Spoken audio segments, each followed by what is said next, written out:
Welcome to the land of the rising sun. This beautiful country is the home of over 3,000 islands. There are 127 million people in Japan. Most of them have carried on a love affair with our national pastime seemingly forever. For the third time this decade, Major League Baseball will open the season in Tokyo, trying to fulfill the international thirst for the great game. On display, the defending world champion Boston Red Sox and the Oakland A's. It's baseball for breakfast. Coffee's on.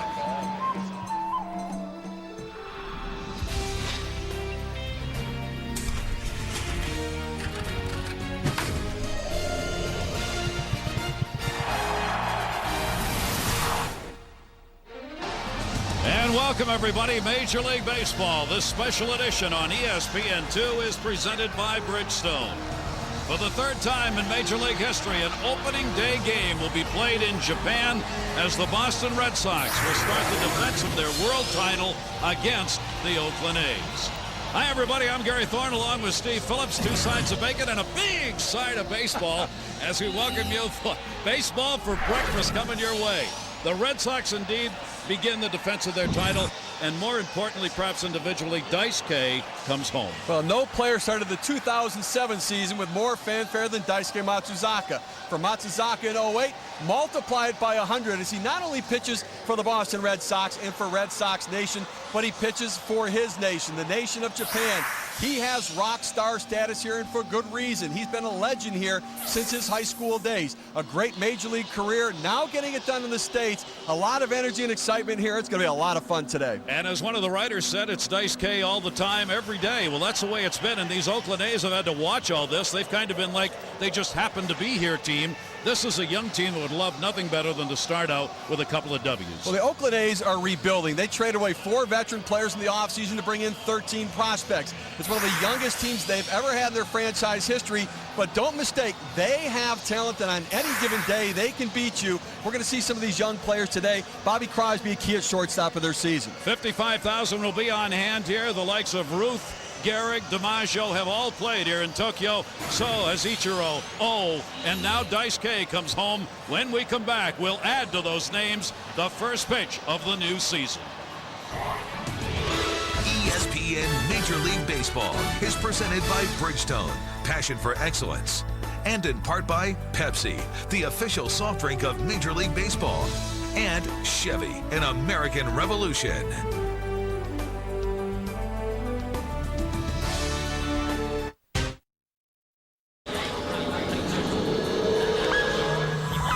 ESPN2 telecast of this great game and these beautiful pictures from Japan available in stunning high definition on ESPN2 HD. You coming back with HD?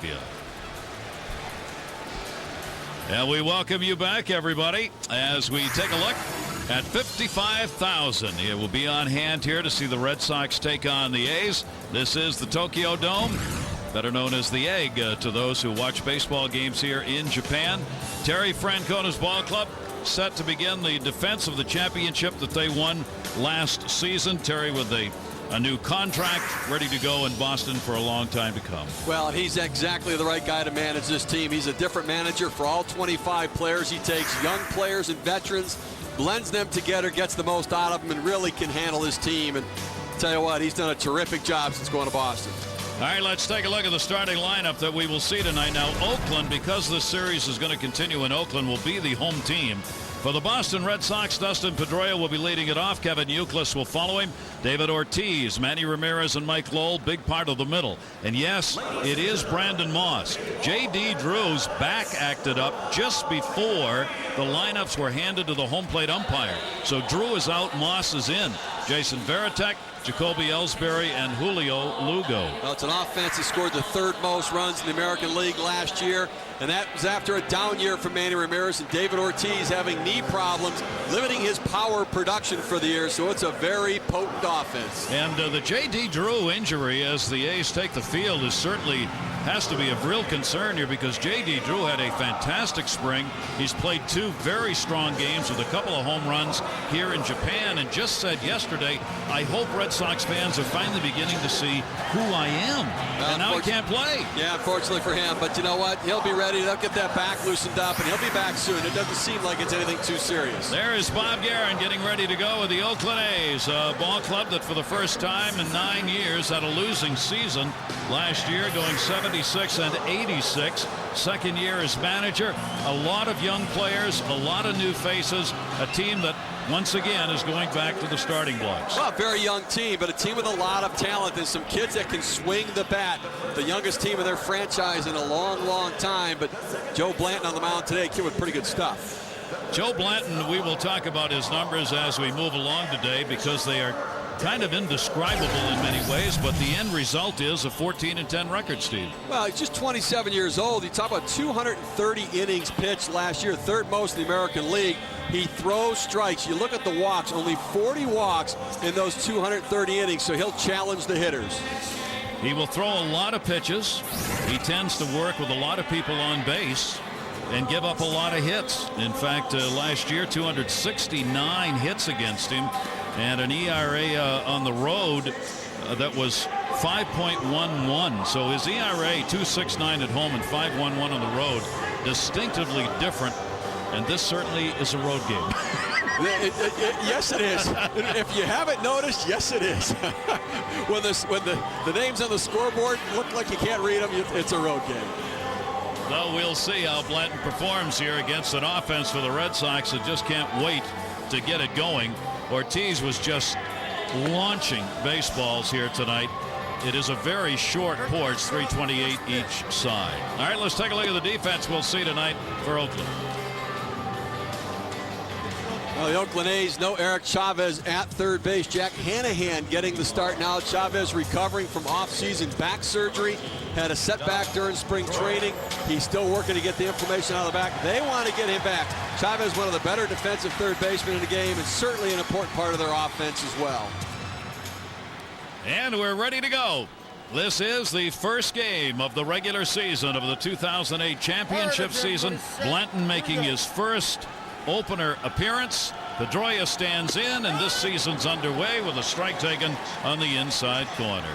Dustin Pedroia, the American League Rookie of the Year, .317 batting average, a tremendous season for the Boston Red Sox, and a guy who looks like he is going to have a long and wonderful career. And what do you know, he starts it out with a base hit. Crosby dove for it, hit the end of his glove, but off the artificial carpet and through, and Pedroia's on. You think about the year Pedroia had last season, hitting .317, but in the month of April, he struggled, only hitting .182. Did not put the ball in play much, did not hit for any power. Boy, did he pick it up as the season went on. So Pedroia is on at first base. Barton over there, the first baseman, chatting with him. Number 2 hitter Kevin Youkilis, who again will be at first base with his Gold Glove. It is taken for a strike. Rick Reed will be working the plate tonight. Hunter Wendelstadt, Tim Timmons, and Ron Nert will be the umpires working this game. Major League umpires, obviously, for this opener as they play the first 2 games of the season here before going back home. That one is in the dirt. Suzuki able to block that one, taken down low, and a 1-ball 1-strike count. David Ortiz waiting on deck. Oh, he talked about Blanton does give up his share of hits, 240 hits in 230 innings, but it's the base on balls. He just doesn't walk anybody, so the hits don't really hurt him as much. An ERA under 4 last year. Ground ball towards third base, and Hanahan drops it, makes the throw to first, and a nice pick made. Barton up with it, and maybe a little first game jitters on that. He wanted to go for 2, Steve, and looked like he tried to throw it before he got it. Well, Hanahan, a rookie, and obviously a little jumpy at third base there, and able to recover nicely and get the out at first. A fan favorite everywhere, including here in Japan. David Ortiz. Ortiz will stand in, and the fans kind of move to the front of their seats when he comes to the plate. When he was here before on a tour, he launched a ball that traveled, they estimated, about 520, 515 to 520, and the fans have not forgotten it. And they're still oohing and eyeing, and he was doing it again in batting practice. They will put the shift on. Runner at second base, one down. And he goes after the first pitch. Got to play it with that roof that is white and put away. And a hand down there, and Ortiz is out of there, and there are two down. It's interesting. David Ortiz jumping on the first pitch right there against Joe Blanton. We talked about Pete throws strikes. So look at the Red Sox being very aggressive.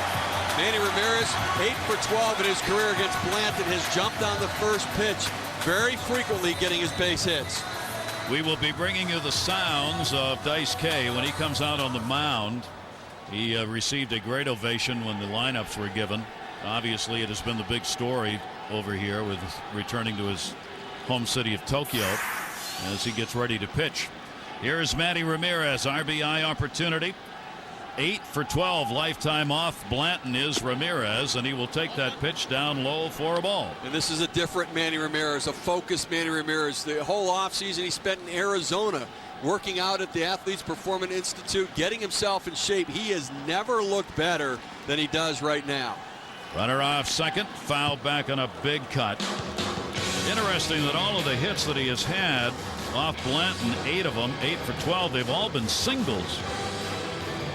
Doesn't bode well for his home run totals maybe tonight, because he's only had 1 home run in 56 career at-bats and season openers. Just means he's due. You know, Manny's been a slow starter. You know, the cold weather at times gets him, but in a dome tonight and in the best shape of his career. Big lead off second base. Ramirez chugs that one down the line. It is curving, and it is going to be a foul ball. You see that 328 sign down there. Both ways, 328, so it's a short porch if you pull. Short porch, but a high wall. You know, the wall does compensate a little bit. Certainly a higher wall than Fenway Park in right field. Not quite the green monster in left, but you know, Manny Ramirez, a down year by Manny Ramirez standards, only hitting .296 last year, 20 home runs, 88 RBIs. I mean, his streak of consecutive 100-plus RBI seasons stopped at 9.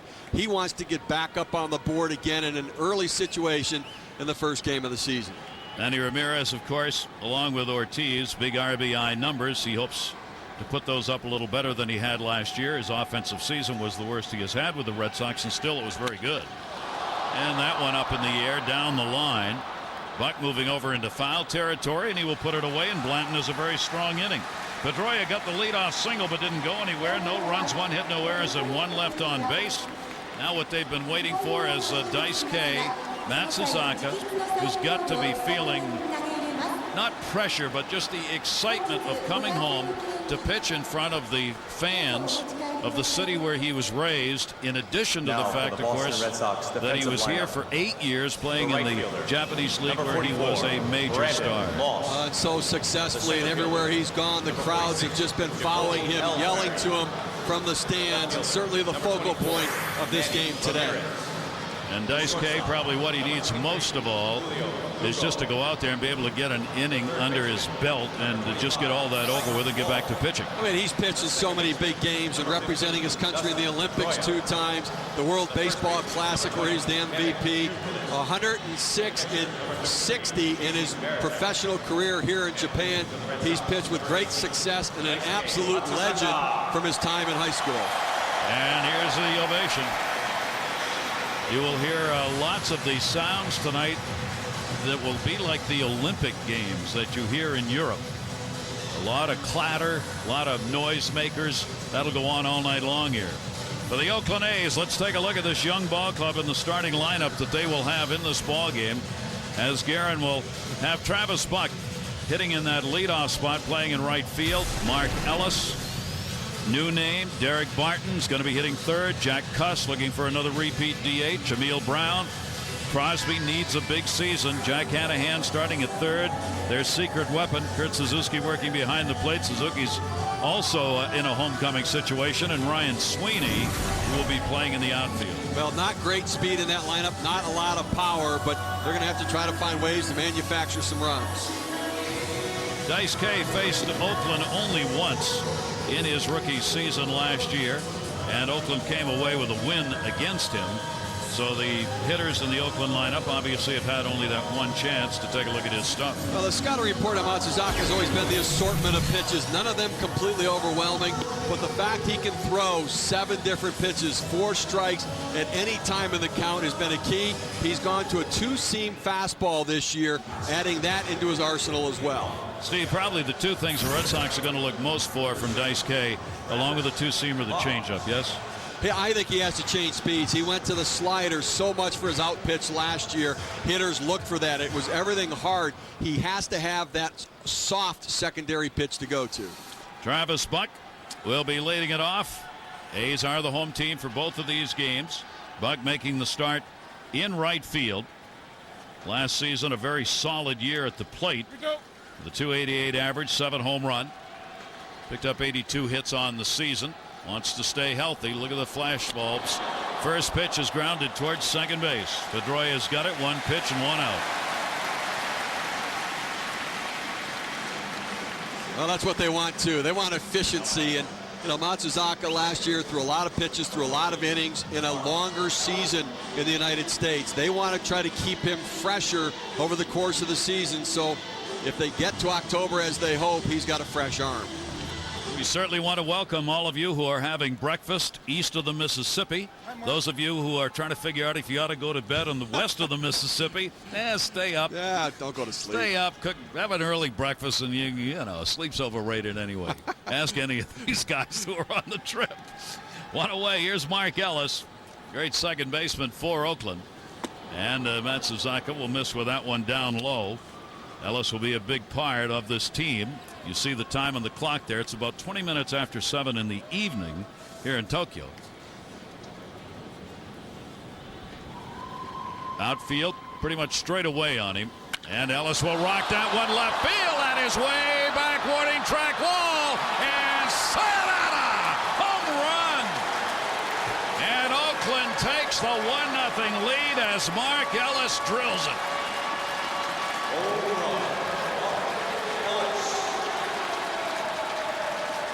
Mark Ellis hit 19 home runs last season. Off to a great start here. Jason Varitek set up away, looking for the fastball in the outside corner. Matsuzaka threw it right down the heart of the plate for the home run. Suzaka gave up 25 home runs last season. 11 of them coming to right-handers. And boy, that one was clocked into the power alley here. So they're on the board. Dale Barton will take the pitch, a slider that will miss inside to him. Only 72 at-bats for him last year. He did hit .347. He's one of the young names that will be in the lineup, and he's making the start at first base as Ellis gets the congratulatory high and low fives on the A's bench. Dice K's delivery to him is going to skip away and a couple out of the zone. You know, you wonder how the emotions of the day will affect Matsuzaka. I mean, certainly with any pitcher it might affect him. He's pitched in so many big situations. We talked about the World Baseball Classic. We talked about the Olympics. We talked about back to his high school days in the tournaments here, you know, in the World Series. So it's something he should handle, be able to corral those emotions. Barton with the bases empty and 1 down will ground that one foul outside of first base. You saw him look at the mound a moment ago. This mound has been totally redone for these 2 games as Major League Baseball brought its own expert over. Well, when baseball came in, Murray Cook travels with them. He's their expert on fields. The mound wasn't the right height or the right slope, so they completely took all the clay out, put in new clay, and rebuilt the mound. Mound over here tends to be softer than those in the U.S. That one skips away. Possible that this veteran pitcher, Dice K, a little rattled by that shot? Maybe a little bit. I mean, I think you'd have to shake it off. I mean, you know when it's about command. If a pitcher's up in the zone, overthrowing the fastball, trying to throw the perfect breaking pitch, then maybe it's about effort rather than execution. Going to be behind on the count here.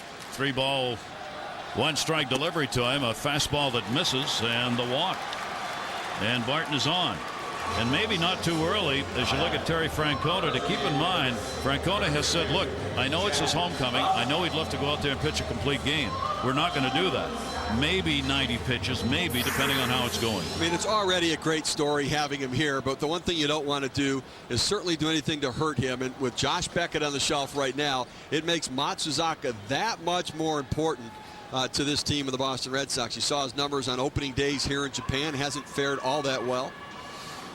That will bring up Jack Cust. And you talk about some power. That one is going to miss down low for a ball.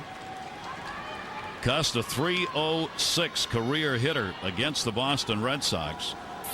Last year started at AAA and then had one of the amazing seasons of any major league player last year. A's leader in home runs, 26, RBIs, 82, walks, and strikeouts.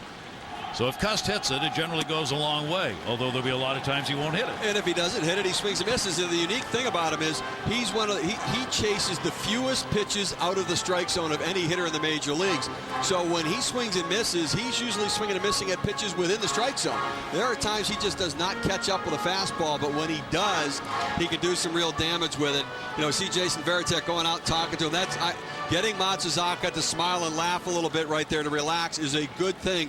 Varitek looked like he got crossed up on one of the breaking balls. He was coming up as the ball broke down, and you see him missing tremendously, kind of pulling across on his breaking pitch.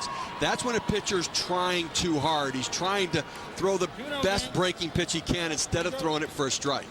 And he has missed the mark, particularly since the home run was hit by Mark Ellis in the walk to Barton, and now Cust with a 2-1. And that one is going to be fouled back. And now it will be a 2-1 count as he puts it back into the seats. Well, the reason Jack Cust hits for such great power is he has great patience and discipline at play. We talked about the base on balls. He finds himself in more hitters' counts to where he can sit on a certain pitch and say, you know what, I'm going to look for a fastball in this zone, and if I get it, I'm going to try to drive it.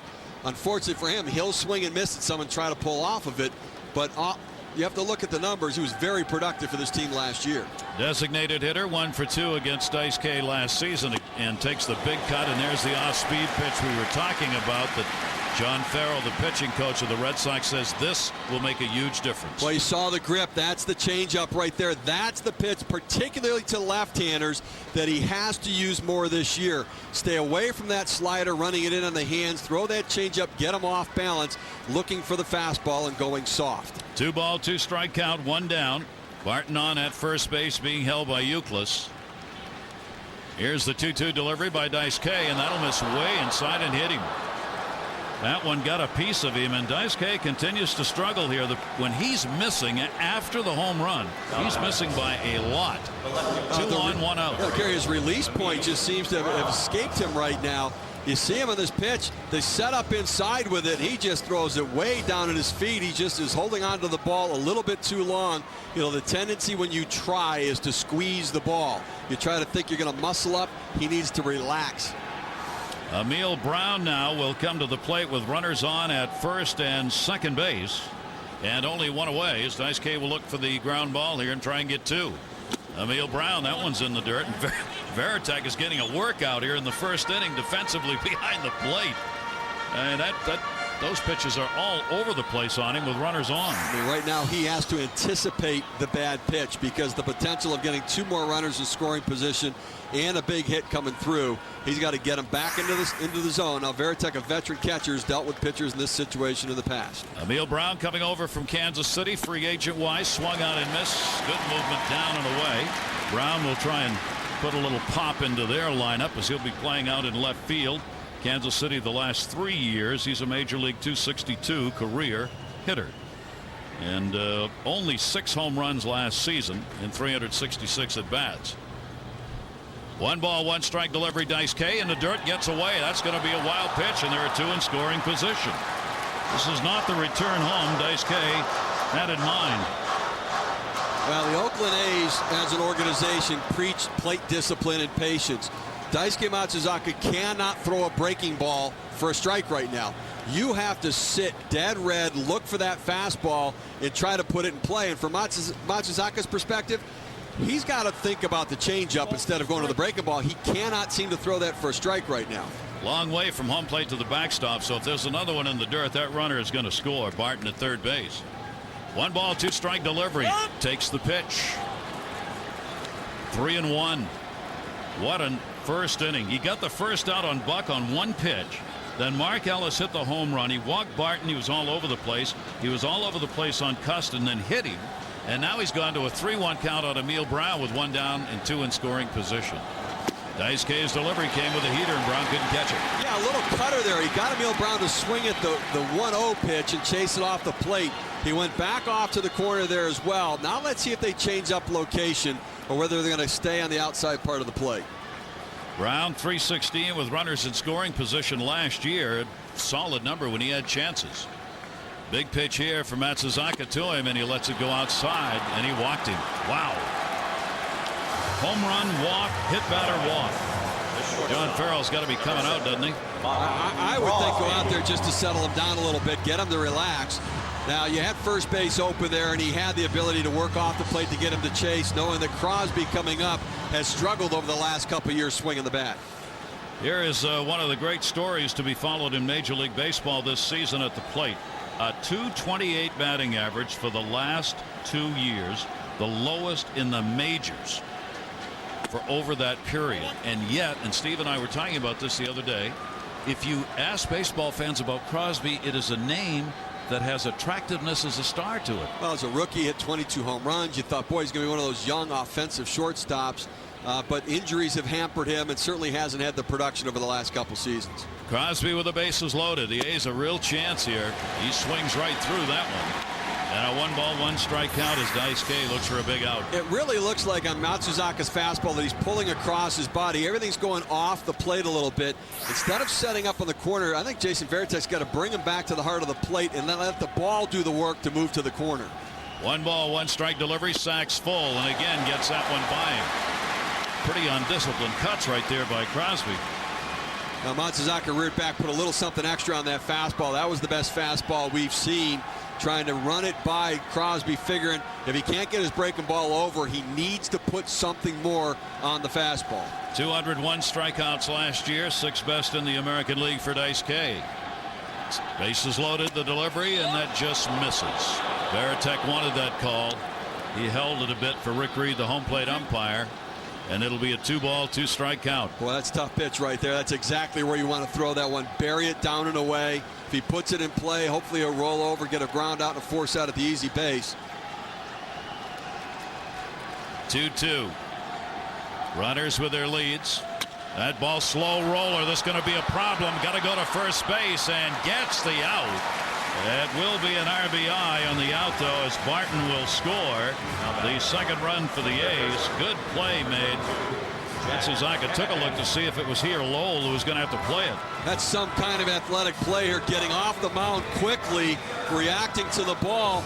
You think maybe third base right there since your momentum is going there, but Mike Lowe came in a little bit in case Matsuzaka didn't get to the ball. You see him react quickly, he took a good angle, he checked for Lowe, realized he was coming in, did not have a play at third, and made an accurate throw. That's a nice play. That's a big out. Now there are 2 in scoring position with 2 down, 2 runs in. Crosby the RBI on that one. And Jack Hanahan's getting a start because Eric Chavez unable to play yet. And not with the club. He'll foul that one back into the screen. And again, Matsuzaka put a little something extra on that fastball. Now we saw the changeup to Jack Cuss, where Cuss was way out in front of it. They went up and in with the fastball. Let's see if they go down and away with the changeup here. 2 on and 2 outs. Hanahan, you get a base hit right here, and this ball game takes a whole different look. That's Suzaka's delivery to him, off speed, way outside. He had to reach out for it to pull it in. 26 pitches, Steve, have been thrown so far by Dice K, who averaged 17 an inning last year. You think, remember, he got the first out on the first pitch. So, I mean, you're talking about an awful lot of pitches in a short period of time. Jack Hanahan will take that one inside.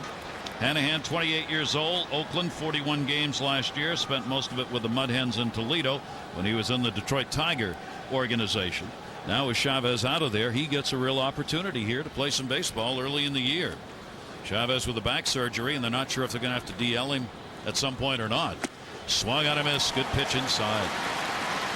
Yeah, a little over aggressive, playing into the anxiousness of a young hitter.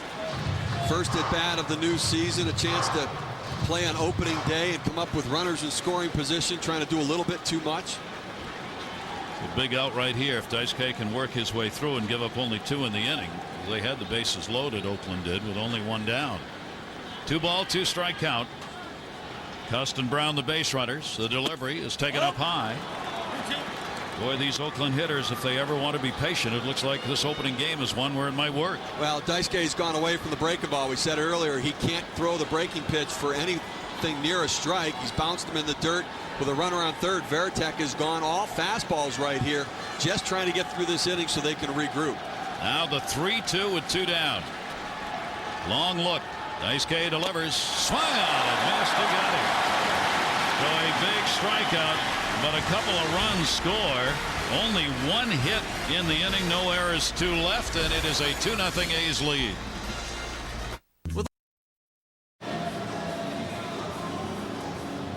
The opener from Tokyo Dome, and great to have you with us here on ESPN2. And it is a 2-0 lead for Oakland. Join us tomorrow. We'll have game 2 of this series. John Lester will be pitching for the Red Sox, and Rich Harden scheduled to start for the A's. That will be at 6 a.m. Eastern. Just think, you get to have an early breakfast again, and we hope you'll put the coffee on for us. It will be rebroadcast at 2 o'clock Eastern on ESPN2. If 6 a.m. is a little too early for you, but I know you can do it. Have you adjusted to the time change? Yeah, I knock on wood, I didn't have any problem at all with it. I know a lot of people, the jet lag problem's big. A lot of the players were still saying that they were having trouble and waking up at 5 in the morning. Yeah. And ball players tend not to do well when they wake up at 5 in the morning. No. It is kind of funny to think it is baseball for breakfast east of the Mississippi, but if you're the other side, it's like the guys coming in with the bars closed and it's an hour later. So, what do you say to everybody? You got a pretty diverse audience out there. And Oakland's got the lead. Here's Mike Lowell. What a season Lowell had last year. And that one's got to be lined off Blanton for a base hit. This is what Steve was talking about earlier. They know Blanton's going to throw strikes, so they're coming up swinging. Well, especially early in the count. If he's going to work the fastball to get ahead of the count, you're going to take it. There's just a straight fastball right into the wheelhouse for Mike Lowell. And obviously a nice start for him. And what a year it was last year. 120 RBIs, World Series MVP, re-signed a 3-year contract, and a real key part of this Red Sox team. Well, you talk about a surprise starter. There's nobody in this ballgame more surprised than Brandon Moss. Blanton's delivery to him.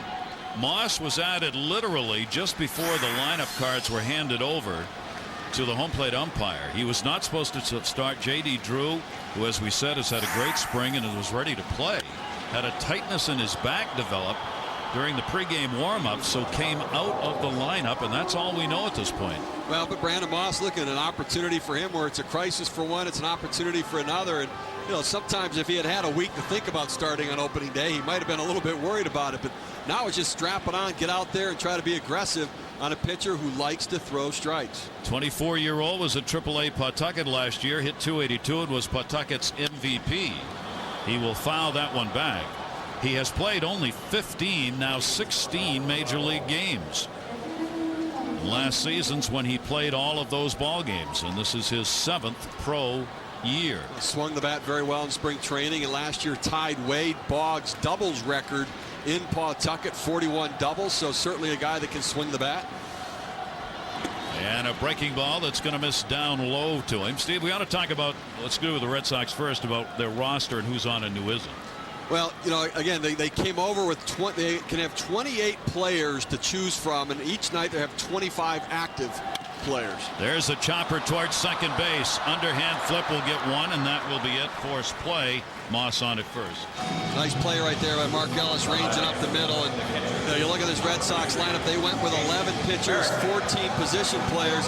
There was some question about Sean Casey, whether he was going to be active or not, as he came up with a stiff neck on the flight over from Japan. But the Red Sox have Casey active. Mike Timlin not active because he has a cut on his finger. And obviously there's other starting pitchers. Lester is active, Matsuzaka active, but Buchholz not active. It's a very strange situation with the roster, and of course it will be changed again before they go back to play in Oakland for the completion of these games in April. That pitch is taken down low. Here's Jason Veritek, switch hitting catcher of the Red Sox. Runner at first base and 1 out. Well, the reason they set up the rosters that way is to not disadvantage these teams. They're starting the season earlier than they would otherwise, so they don't want to force them to cut down to their 25 players with a week left and everybody else is spring training. A delivery, good off-speed pitch right there by Blanton.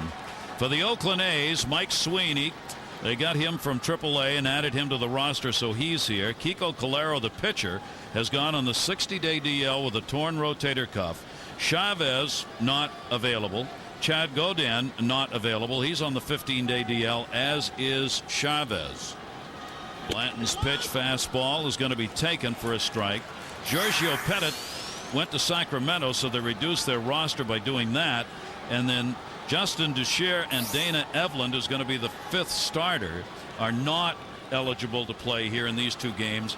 You don't need your number 4 and 5 starters for the first 2 games here. That ball grounded toward short. Crosby. Ellis. Plenty of time and a nice pick at first base by Barton. Only 3 up in the inning. No runs, a base hit. Nobody left on. Great to have you here in Tokyo, Major League Baseball's opening game. 55,000 on hand here. Tokyo Dome sold out. It didn't take long to sell them. 2-0 lead. Oakland on top. Major League Baseball's opener here. 2 games to be played. Dice K try and settle it in here in the 2nd inning. And a lot of fans on hand here for him. Obviously, he has just been mobbed everywhere he has gone. Terry Francona said yesterday, I haven't talked with him or seen him very much. I think he's got a lot to do, so I'm leaving him alone. Karen Suzuki is doing the catching. Rips that one towards center field, and his grandparents are going to love that. Suzuki's grandparents are from Nagano, Japan, and parents on hand as well watching. Dice K, October 7, 2006. Last time and the final time in his Japanese career he took the mound, the Pacific League playoffs. He struck out 14, had a complete game in a shutout. His team, of course, the City Lions, would go on and lose the next 2, so that would end it, and Dice K would then move from playing here in Japan to playing Major League with the Red Sox. That's his last performance here in Japan prior to tonight. Yeah, pretty good stuff in that outing right there, too. Running the fastball. That velocity was better than anything we've seen tonight. And good bite on the breaking ball. Now watch Matsuzaka warm up before this inning. He threw 1 strike of the 8 pitches he threw to the plate warming up. He just cannot find the strike zone. Ryan Sweeney up there will foul that one away down the line. And that will be out of play. See all that screening while we have a chance to show you? Looks more like a hockey arena than it does a baseball field, but here in Japan, that screen runs all the way around from foul line to foul line. Yeah, it's really amazing, and I like it. I've seen, watching as many games as we do, how many times we see a foul ball just shot into the stands and somebody not paying attention getting hit. So protecting the fans, it makes it a little more difficult to get autographs with that netting there and to get access to the players, but they're a lot safer. We'll show you how they get autographs here a little later. That one is hit a mile high in the air. And it's playable and hauled in by Moss. Sweeney retired. One down here in the 2nd inning. Well, I like the approach from Oakland. We saw that Suzuki came up, looked at the first fastball and ripped it.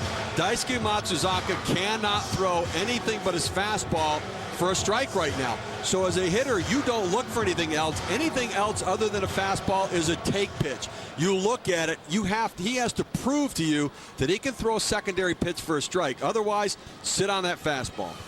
Travis Buck, he grounded out his first time up. He went after the first pitch.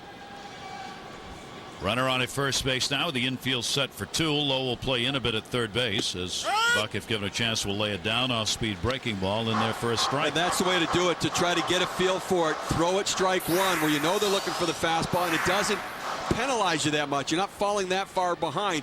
Now let's see if he backs it up with another breaking pitch to really start to develop a feel for the ball. You saw him looking down at third base here. Suzuki on at first does not have a big lead, though. And he will foul that one back up over the screen. And a 2-strike count on Buck, the leadoff batter. Well, working ahead, you know, Matsuzaka last year, leadoff man in the inning, hit .292 against him. They were able really to put the ball in play quite frequently.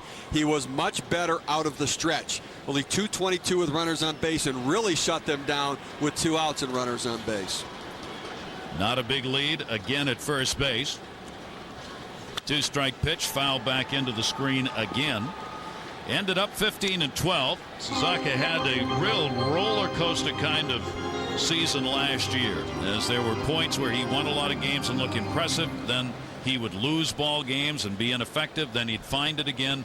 And it's that inconsistency that John Farrell has worked on with him in the offseason to try and avoid this year. And that's why we've talked about adding the 2 pitches that they hope will make a difference. 2-strike delivery on the way here in the dirt. Good stop made by Varitek again. A good pitch there, though, to try to get him chase something out of the zone. You've got some margin for error to do it. You know, last season Matsuzaka was 10-6 with a 3.84 ERA at the All-Star break.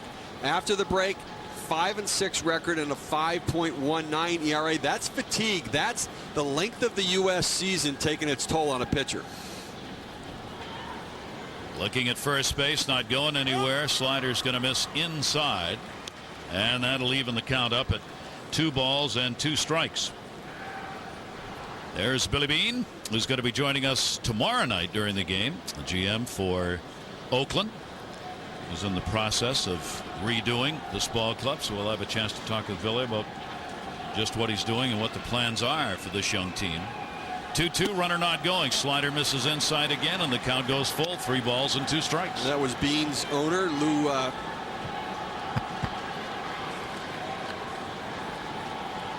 In front of him there with the club, the Oakland A's in town. He was really excited about the first game of the season. He said he was hoping Billy was excited too and just wasn't sloughing it off. Lou Wolf, 3-year owner for the Oakland A's.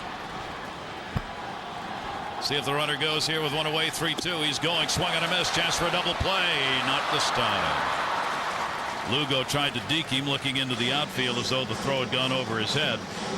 That'll be a stolen base, first of this 08 Major League season, but Lowe is a strikeout victim.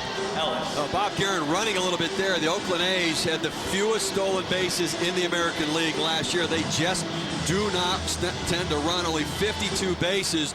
But Buck's a guy who tends to put it in play, so Guerin opted to try to get the runner moving. So now runner in scoring position. However, there are now 2 down. Mark Ellis had the big blow in the first inning as he delivered the first Major League home run of the season. Shot it out into left center field for a souvenir. Runner at second base for him here with 2 down. And that is a strike taken on the inside corner. Ellis now 2 hits in 5 at-bats against Daisuke. And for Suzuki, as you may have heard on the loudspeaker, that was his first Major League stolen base out there at second base. Daisuke looks back, and that'll be foul back into the seats and a 2-strike count. Again, going right at him with 2 fastballs right there. Now let's see if they go to some sort of a breaking pitch just to get a feel for it, because if he locks in on only fastballs, good Major League hitters are going to catch up with it. You know, Suzuki got the stolen base. The Red Sox infielders playing way back, leaving up the middle wide open. Any sort of a base hit, he's going to score easily because getting a great lead and a big secondary lead off the base. Not trying to hold him at second at all. 2-strike count with 2 down. Daisuke's delivery. That'll be punched down the line in right field, curving into foul territory. So what Steve was talking about, where Daisuke was so tough last year. Opponents 220 with runners on base, but 185 when there were 2 outs and men on base, and that's the situation you've got here. I mean, it really shows how much more effective he was out of the stretch, and where he makes his best pitches is with runners on base. That's a good formula right there for success. Today, obviously, whether it's the emotions or just some sort of inconsistency, not quite finding the strike zone, but he's gone 3 fastballs in a row right here at Ellis. We'll see where he goes with it. 2-strike delivery on the way again. Ellis, that'll be outside. Well, I can almost guarantee you one thing. This bullpen of the Red Sox is going to get some work in game 1. No question about it. 30 pitches in the first inning. Obviously having to work here as well in the second. 27 years old. Beckett would have been the starter, but Josh Beckett is not with the ball club, not available. Red Sox certainly hoping that doesn't have anything to do with the rest of the season, and that once they get back home, Beckett will get ready to go.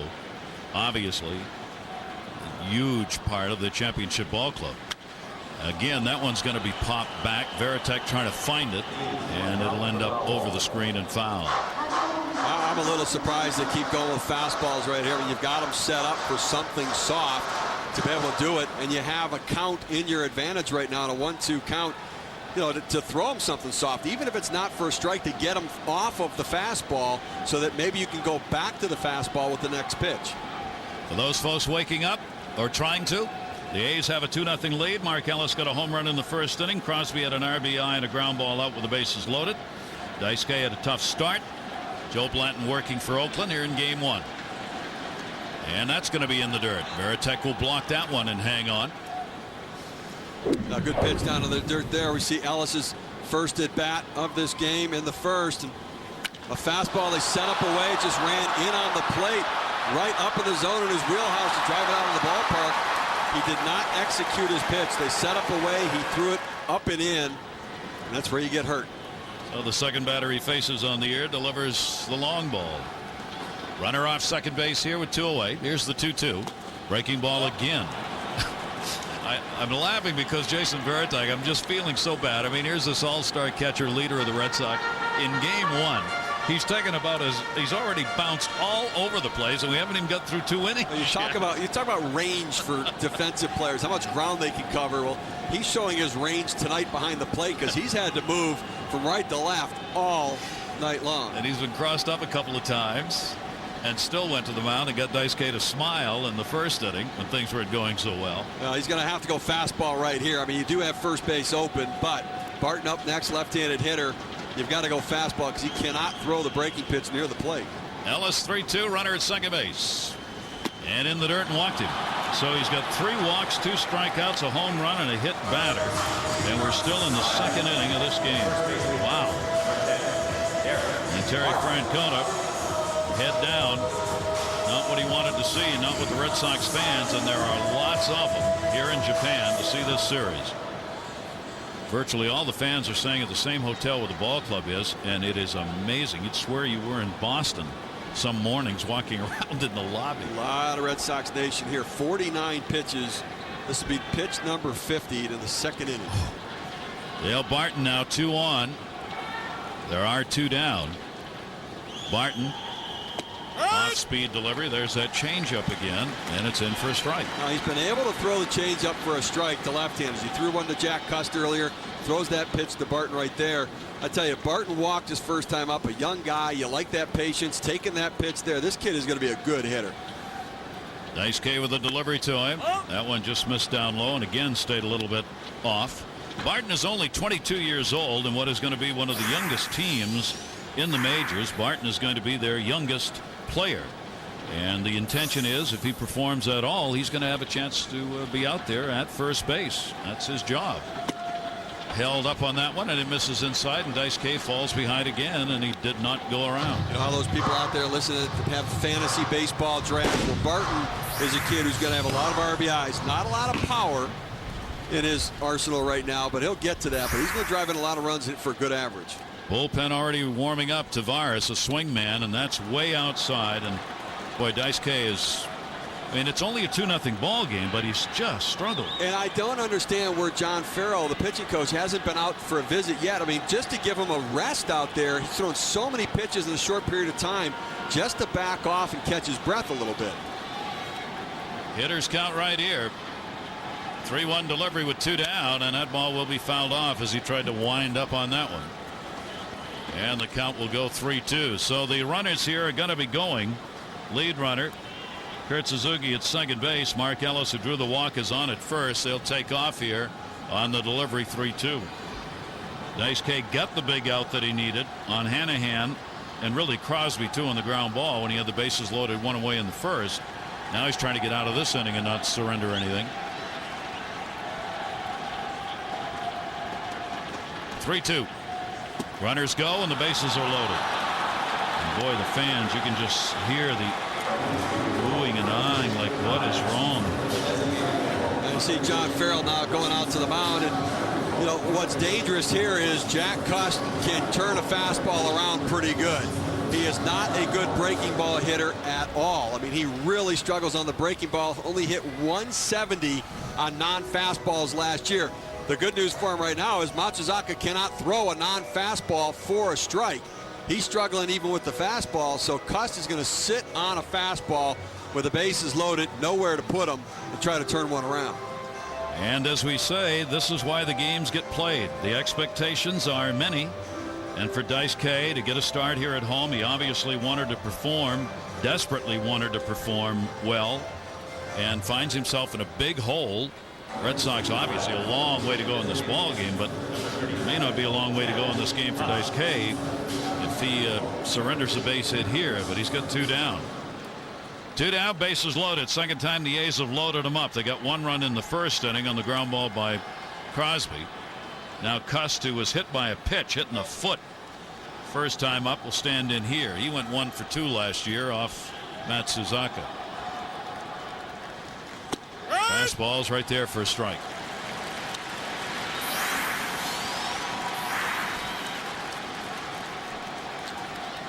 ...105 walks, second most in the league for Cust, and 164 strikeouts, the most in the league. Amazing numbers. 1 strike delivery to him. Cust, great movement. That's a good pitch right there. He's gotten Cust again on the changeup. Out in front of it, he looked to time the fastball on the first one that he took, and he jumped out there trying to speed up to catch it, and he pulled the string on it. So far, and we haven't gone very far, Daisuke is living on the edge. Well, Daisuke's, the look in his eyes right now after that last pitch is the best he's had. He's competing now, it looks like. 2-strike delivery. Cust will take it up high. Daisuke thought he might have had that one.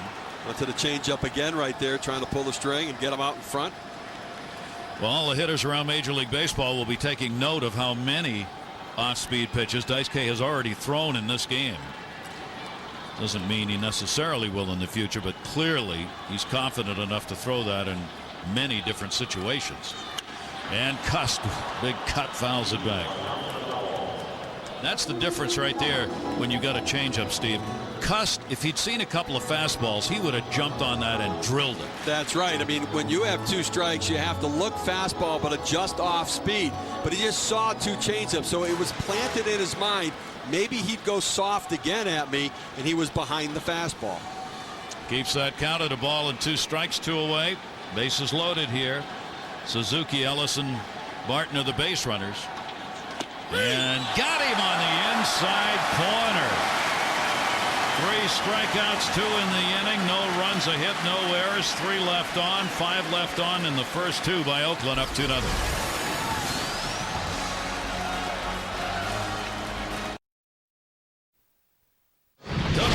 We welcome you back. Opening game of the 08 Major League Baseball season, and it's brought to you on ESPN2 by Bridgestone. What a great sight, what a great time Major League Baseball has had in this preseason. 2-0 A's on top. Many of Major League executives who are here, including the commissioner, have been to China and now Japan. We're going to have a chance to talk to Bud Selig. He'll be joining us here in a couple of innings, and he's going to be speaking to an economic group tomorrow and a major speech regarding Major League Baseball, and we'll try and get a little insight as to what he's going to be saying there in the speech here in Japan. Joe Blanton's a couple to work with. First pitch, it will be taken for a strike as the Sox bat. They are the visiting team. 3rd inning, Jacoby Ellsbury up. Major League Baseball personnel kind of fatigued. The trip to China, then coming over to Japan. Been a long spring for them. That's a long spring. That's some freaking flyer miles right there. You got to go back home and get ready for the regular season. Said to somebody the other day, here's Ellsbury coming on. I mean, the first full season, obviously. It seems like he's been around for 3 years already because he was so talked about last year. Well, you heard about him coming, and then he obviously had a great September and a great October, and obviously getting the playing time in the World Series, and now getting the chance to start the season off. A competition with Coco Crisp, but never really came to fruition. He is ready to take over that job, has that job in center field, and what they're going to do with Coco Crisp remains an issue. Well, I think that they would move Crisp, but they're not just going to give him away. I think they look at it as he's a good player, and he can run down the ball in center field, and the free agent market this upcoming year in center field is light. Inside corner, strike called. Blanton does not fool around with pitches, and he gets the strikeout, his first of the year. Well, Ellsbury doesn't like this. He thinks it's a little bit inside. I think he catches the corner, but that's the same spot in the same pitch that Rick Reed gave to Daisuke Matsuzaka on Jack Cuss with the bases loaded. So as much as Ellsbury wants to complain, I think he'll probably take it if his pitcher gets the same spot. They get the out, and Julio Lugo will stand in. Lugo batting ninth in the order has had good luck off Blanton, as he has picked up 5 hits in 21 at-bats off him. The shortstop of the Red Sox, with the bases empty, has got to get a base hit. So he is on with a 1-out single here in the 3rd inning. That'll be hit number 3 for Boston. We will have more preseason baseball for you. That's preseason on Thursday. The New York Mets visit Orlando. The Atlanta Braves will be the opposition. Both teams led by their great third baseman David Wright, Chipper Jones. That's Thursday, 1 Eastern on ESPN. It is strange to be talking about spring games to be played when we're doing Major League Baseball's opener. Regular season, right? Regular season here, and the second game of the regular season tomorrow. Then these teams, the Red Sox have to go back. They'll stay on the West Coast, play 3 games against the Dodgers, exhibition games. The Angels kind of been left out of everything. Oakland's going to go back, and they're going to play a couple of games in the Bay Bridge series against the Giants. And then the Red Sox will play 2 more against Oakland on the West Coast, then go to Toronto before they ever see Boston. That's a tough start to a season. It really is tough. And no, they're not making any excuses, and they're not complaining about it, but it is a challenge, and they're just going to have to deal with it. Earliest opening game in Major League Baseball history being played here tonight. Dustin Pedroia's at the plate, breaking ball down low. 1 on, 1 down. Lugo at first. Pedroia singled his first time up. The Red Sox don't run a lot philosophically either. They had 96 stolen bases last year, 7th most in the American League. But this is a situation with 1 out, with Lugo, a guy who stole 33 out of 39 last year, Pedroia at the plate. They may try to get Lugo in motion and get him in scoring position.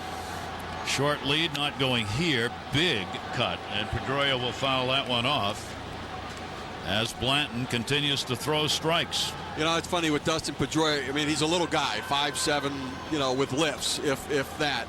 And it's always a big swing. I mean, he takes the biggest swing for the littlest guy, and you think, well, you got to just make contact. He looks to drive the ball when he's up there, and it's all part of his mentality and the way he plays the game. Dirty uniform kind of guy. Big cut, right center field. Sweeney. Runner goes back to first base. So Pedroia retired on the fly ball out to center. Another pretty good hack. The people that are used to this ballpark, or the players from Japan say, this is a ballpark that really doesn't have power alleys. I guess that's right, but it doesn't seem as though that ball carries particularly well in the alleyways here. It seems to in left center field, but not nearly the same in right center field for some reason. We obviously are in the dome. Here's Kevin Youkilis. He grounded out his first time up. Hunter remains on at first base, and there are 2 down. I might see Lugo run now with 2 outs in the inning. Try to get in scoring position, and if you get thrown out, you have Youkilis leading off, a good on-base percentage hitter the next inning. Throw over to first base, as obviously Blanton is thinking about the same thing. Blanton getting his first opening day start in light of changes made during the offseason by Oakland. Breaking ball, Scroogey that moved inside right there for ball 1. There's a lot of talk that Blanton might get traded this past offseason as they traded 4 veterans away to start to rebuild. Billy Beane at least listened to offers on Joe Blanton, but decided to hold him. Youkilis will take that one inside. And a 2-0 count. So Blanton for the first time falling behind 2-0 on a hitter. Like he wanted to get Youkilis to try and chase something right there. And Youkilis is not one to do that, but he'll be setting up right here. Good pitch on the inside corner for a strike. You go 2-0 changeup. It's a fastball count. You think the guy's going to look for your fastball, try to put it in play, and to be able to throw your changeup when it's a hitter's count can be very effective. Now we should mention for Kevin Youkilis, I mean, this is, I think, is a big deal. He's gone 190 games at first base without committing an error. Steve Garvey holds the record at 193 consecutive games without an error. So Euclid starts this season at 193 to tie Garvey and a Gold Glove winner last year. I mean, he did not make an error for the entire season last year. I mean, what a glove that is, and that consistency goes a long way. Euclid to third. That is a fair ball. Great stop. Hand long throw, and he's not going to get it. It'll be an infield hit. But that fine play at third base will hold that runner at second. That's some kind of play right there. Jack Hanahan ranging far to his right, fully stretched out to make the play, grab it, and come up with a strong throw, but just too much distance as Euclid hustles down the line. And now here's what opposing teams face all year when disaster strikes. The table setters get on, and you've got Ortiz and Ramirez and Lowell in the middle of the Red Sox order. 2 on. Red Sox down 2-0. They've out-hit Oakland 4-2. Blanton's delivery to Ortiz.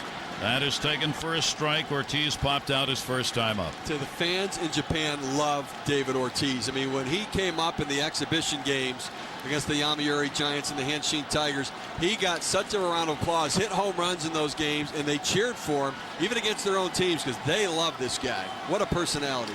362 with runners in scoring position last year for David Ortiz, as the Red Sox finished with 3 of the top 10 hitters in the league, with Ortiz, Lowell, and Pedroia 5, 7, and 10.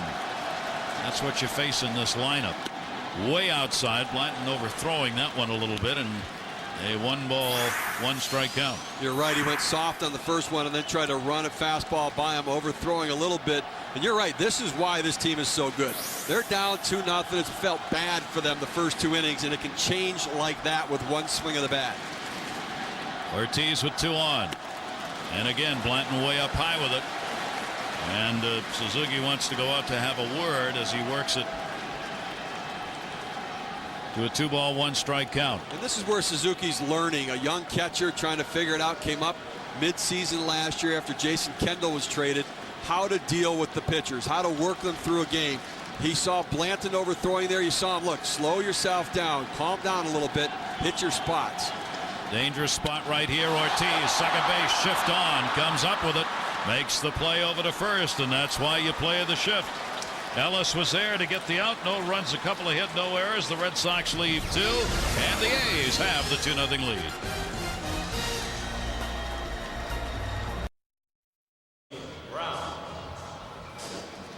Tokyo Dome, that's where we are for Major League Baseball's opening game of the 08 championship season. 3rd time that Major League Baseball has opened here in Japan. New York Mets were part of the series in 2000 against the Cubs. They split 2004, Tampa Bay and the Yankees, and they split. And now it's Oakland and Boston with Dice K on the mound. He'll go to work here against Emil Brown, who drew a walk his first time up. First ball hitting, pops it up for a side. Duplessis is there. Brown's retired. 1 pitch and 1 out. Matsuzaka has walked 3, has struck out 3, walked 4, hit a batter, and had a wild pitch. For those who may be joining us, J.D. Drew is not in the lineup for the Red Sox. Out of there with a back inch problem that flared up during the pregame here today. He was supposed to be starting in this game, and he's out of there, and we know no more than that. Crosby got an RBI and a ground ball out his first time up. He is 0 for 4 in the times he has faced Matsuzaka. 1 game last year and 1 AB here. Now, Bobby Crosby, we talked about his struggles in the past. You see Daisuke having his struggles right now, commanding that strike zone, just not able to find his spots. But Crosby going to be key for Oakland this year. That is in there. So much to prove, Steve, when you look at the last 2 years we talked about and how bad they have been. He's had so many injuries that it's been hard for him to ever lock in at the plate, and just has not found the consistency with his stroke at all since his rookie year. Cues that one off the end of the bat foul. Crosby has never had a home run against the Red Sox It's the only team besides his own that he has not homered against in the American League. Matsuzaka's already given one up here to Mark Ellis in this ball game in the first inning. 1 ball, 2 strike delivery on the way. Crosby, broken back, ground ball back to the mound. Daisuke's got that one. And there are 2 down, 2 away.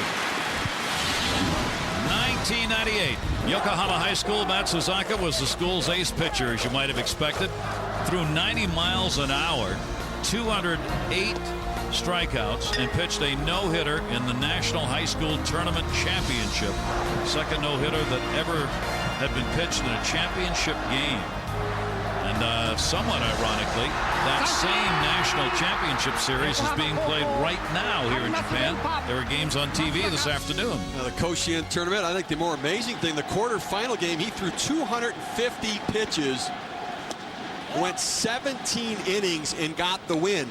The next day in the semifinal game, he's playing left field. He came in, pitched a scoreless inning, got the win in that game, then threw the no-hitter the following day. That's a pretty good 3 days right there. That'll get some attention from people. I mean, that's really, he became a legend. I mean, people, it was all about this young kid. He was the #1 pick for the Cebu Lions the following year in the draft, but 250 pitches in a 17-inning game, and he just did anything it took to win. 17 years old at the time, which is amazing. It's fun watching the games. They were being carried here in Tokyo on television today, that tournament. Really fine baseball games, as you would expect at that age. Pitchers dominate most of them, but well-played baseball games. 2-0 lead, Oakland here. 2 down, 3rd inning. Hanahan, strikeout victim his first time up. Will take that one for a strike, and Daisuke's got a chance for a 1-2-3 inning. A little more of a rhythm right now, especially with the fastball. He's got a little bit more run on the fastball, whether he's going to the 2-seamer or just not holding the ball as tightly. It seems like his pitches have a little more life right now. And we'll back out as Daisuke takes a little bit too long. You know, he had a different look on his face. He looked like he was scuffling out there, and then he made the pitch to Jack Cust. And all of a sudden, he looked like he's back into competing and not trying to make pitches, but just competing in the game. 2-2 delivery. That misses way up high. And that'll take the count full now. 3 balls and 2 strikes. Tavares, that we saw was up earlier warming up for Boston, was ready to go in the ball game. He is, of course, their swingman, both a starter and long reliever, and even a closer sometimes. Well, the one thing you know is you've got a fresh bullpen. It is the first game of the season, so nobody should be too fatigued out there. 3-2 delivery on the way, and that is fouled back into the seats. Bud Selig, the commissioner of Major League Baseball, will be coming on to join us here in the top half of the 4th inning. We'll have a chance to get his impressions on how things have gone in China, Japan, and about what he'll be saying tomorrow at the economic speech he's to make here to business leaders in Japan. Daisuke again, 3-2 delivery, and walked it. 5 free passes, and you can see the frustration. That one comes with 2 down. I think just trying to do too much. You saw him kind of peek into the dugout to see if there was any action in there. He knows, obviously, he's throwing so many pitches in this game already. Hit 60 pitches through the first 2 innings of this game, 30 in the first and 30 in the second. He clearly doesn't want to throw another 30 right here. So Kurt Suzuki, the catcher for Oakland, will try and keep it going. He had a single his first time up and his first major league stolen base. The new Oakland catcher with 2 down. And he'll take that pitch, and it's outside for a ball. You know, pitch counts, you know, everybody says, well, how many pitches are you going to throw? That's not just the total number. It's how compacted they are at times during the game. You throw 30 pitches in an inning. That's more than just 30 pitches because you don't have a break during there. It takes a toll on you. He's not long for this game. If he comes back out in the 4th, I'll be surprised. First, he's got to get through the 3rd.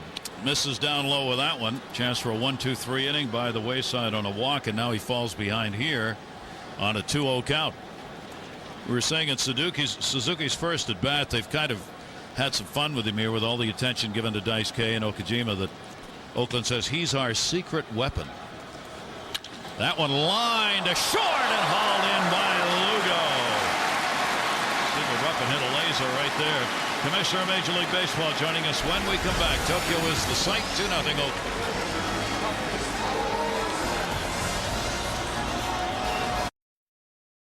We welcome you back to Tokyo. A 2-0 lead. 2 runs, 2 hits for Oakland. No runs, 4 hits for the Red Sox.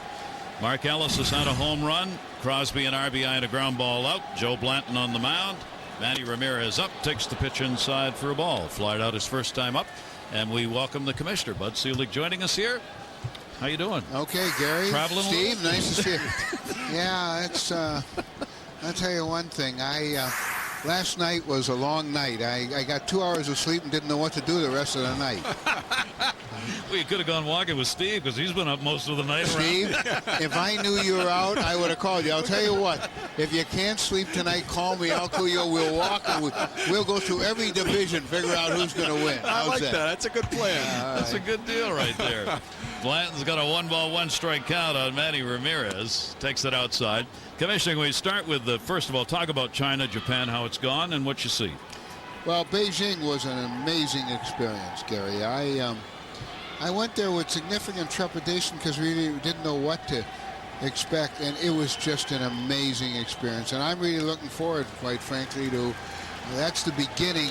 There's no doubt in my mind, guys, that 5 years from now, 10 years from now, people will say it all started that weekend that the Los Angeles Dodgers played the San Diego Padres. I remember standing on the field with Joe Torre, who I've known for about 50-plus years, and he looked at me and I looked at him. And deep to right field, but that's going to be in play as he got under that one a bit, and that'll be put away by Buck, one away. And he looked at me and he said, did you ever think we'd be standing on a field in Beijing and about to play Major League Baseball? And I said, no. So that was great. It was a wonderful experience. And I then went home for a week because there's a lot going on, and had a little plane trouble anyway. Got in last night, and this is terrific, though. I must say it's the third time here, and it gets better every time. The interest is just overwhelming. Unbelievable. Really. And so, look, the great growth in this sport. I mean, we've done so well domestically, and it is so popular, and the growth has been phenomenal. But international is going to be really key. And I meant what I said a few months ago and extended my contract. I said you won't recognize Major League Baseball in 5 to 10 years because there's going to be that kind of growth. So this is very, very important. I mean, we've seen the growth internationally on the field. I mean, 29% of Major League players last year in opening day's rosters were foreign-born players. Is the motivation to continue to grow the game internationally about player procurement, or is it the business of baseball that we're trying to advance? I think, Steve, and Gary, it's all the above. You want to grow the popularity because the sport offers so much. And it's so popular. We were a little slow there for a long period of time internationally, but we aren't anymore. The World Baseball Classic, as you both know, was a roaring success in spite of all the people who didn't think it was going to be a great success. Next year will be bigger and better than ever. And so of course, talent is always a key, but just the popularity of the sport will lead to all those things, whether it's talent, whether it's a business, anything else. Got that one center field, shy of the warning track. And Lowell's going to be retired. Sweeney back to get it. 2 down.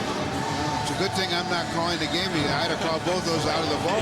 Well, I tried to, but they wouldn't call it. I understand. Tell us, will you give us a little insight? You're going to speak to a major economic group in Japan tomorrow. What you're going to talk about? I'm going to talk about our sport, how popular it is, the growth of it, the economics of it, what's happened on the field, what we're trying to do internationally, and I'm looking forward to it. In fact, I'm going to teach a class in the morning at a university here, and then in the afternoon I do a business thing. And so it's the interest here is just really stunning. I mean, I thought it was good the last time, but it's even better this time around. Ground ball out right there. Moss is retired. Blanton 1, 2, 3. Will you hang with us for another? I will. Thank you. The commissioner is going to stay awake for yet another 3 outs with us. We'll be. And I'm walking with Steve at 2 this morning, too. The beautiful city of Tokyo. That is not the Eiffel Tower, although it looks like it, doesn't it? 13.5 million people in Tokyo. In the metropolitan area, 35 million people. So you say to Buck Selig, why would you want to come to Japan and try and sell baseball? We only have 35 million in the Metropolitan. You just hit a fundamentally good reason right there, guys. Ryan Sweeney will stand in. Dice K will miss inside. I thought the traffic was bad in Beijing, but So, take the Metro. I took the Metro here today, 15 minutes. It was a 40-minute cab ride. It was a 15-minute Metro ride. They have a beautiful Metro system. well, you're right. They told us it'd be a 15-minute ride from the hotel. It was 45. Yeah, it was a little yeah. tough today. And being tired, I don't have a lot of patience these days either. So you can imagine the language by the time we got close to the ballpark. 2-ball count here. And that one will be taken to left field. Manny Ramirez meanders over. All right, got to ask you some of the tough stuff now. Okay. Any closer on the steroid thing with the Players Association trying to find a solution? We're in negotiation right at the moment, and we've got some work to do, but we're making progress, very good progress. So I think that I really feel good about where we are today, given everything. We have the toughest testing program in American sports.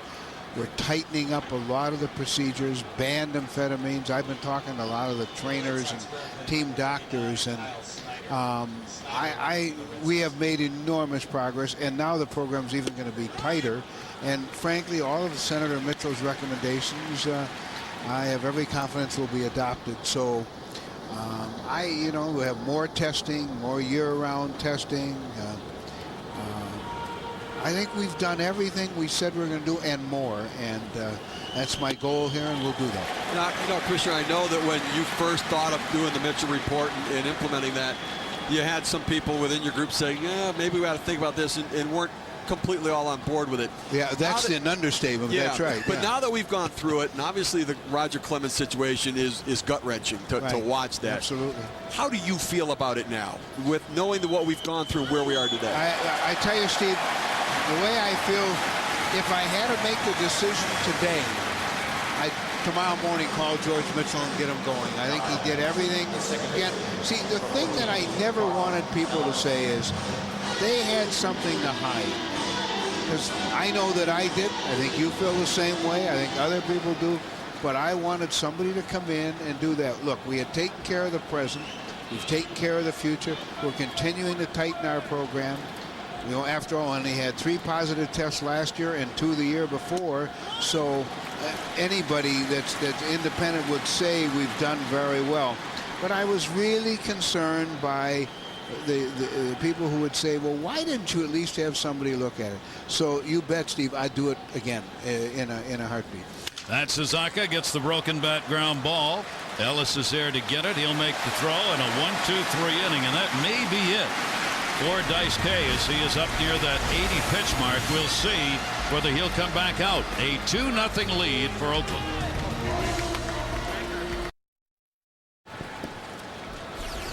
Tokyo Dome in Japan, we welcome you. Baseball for breakfast. This is opening day. 3rd time that has happened in Major League history to be in Japan for the opener. A's have a 2-0 lead over Boston, with Dice K being touched up in the 1st inning for the 2 runs, including a Mark Ellis homer.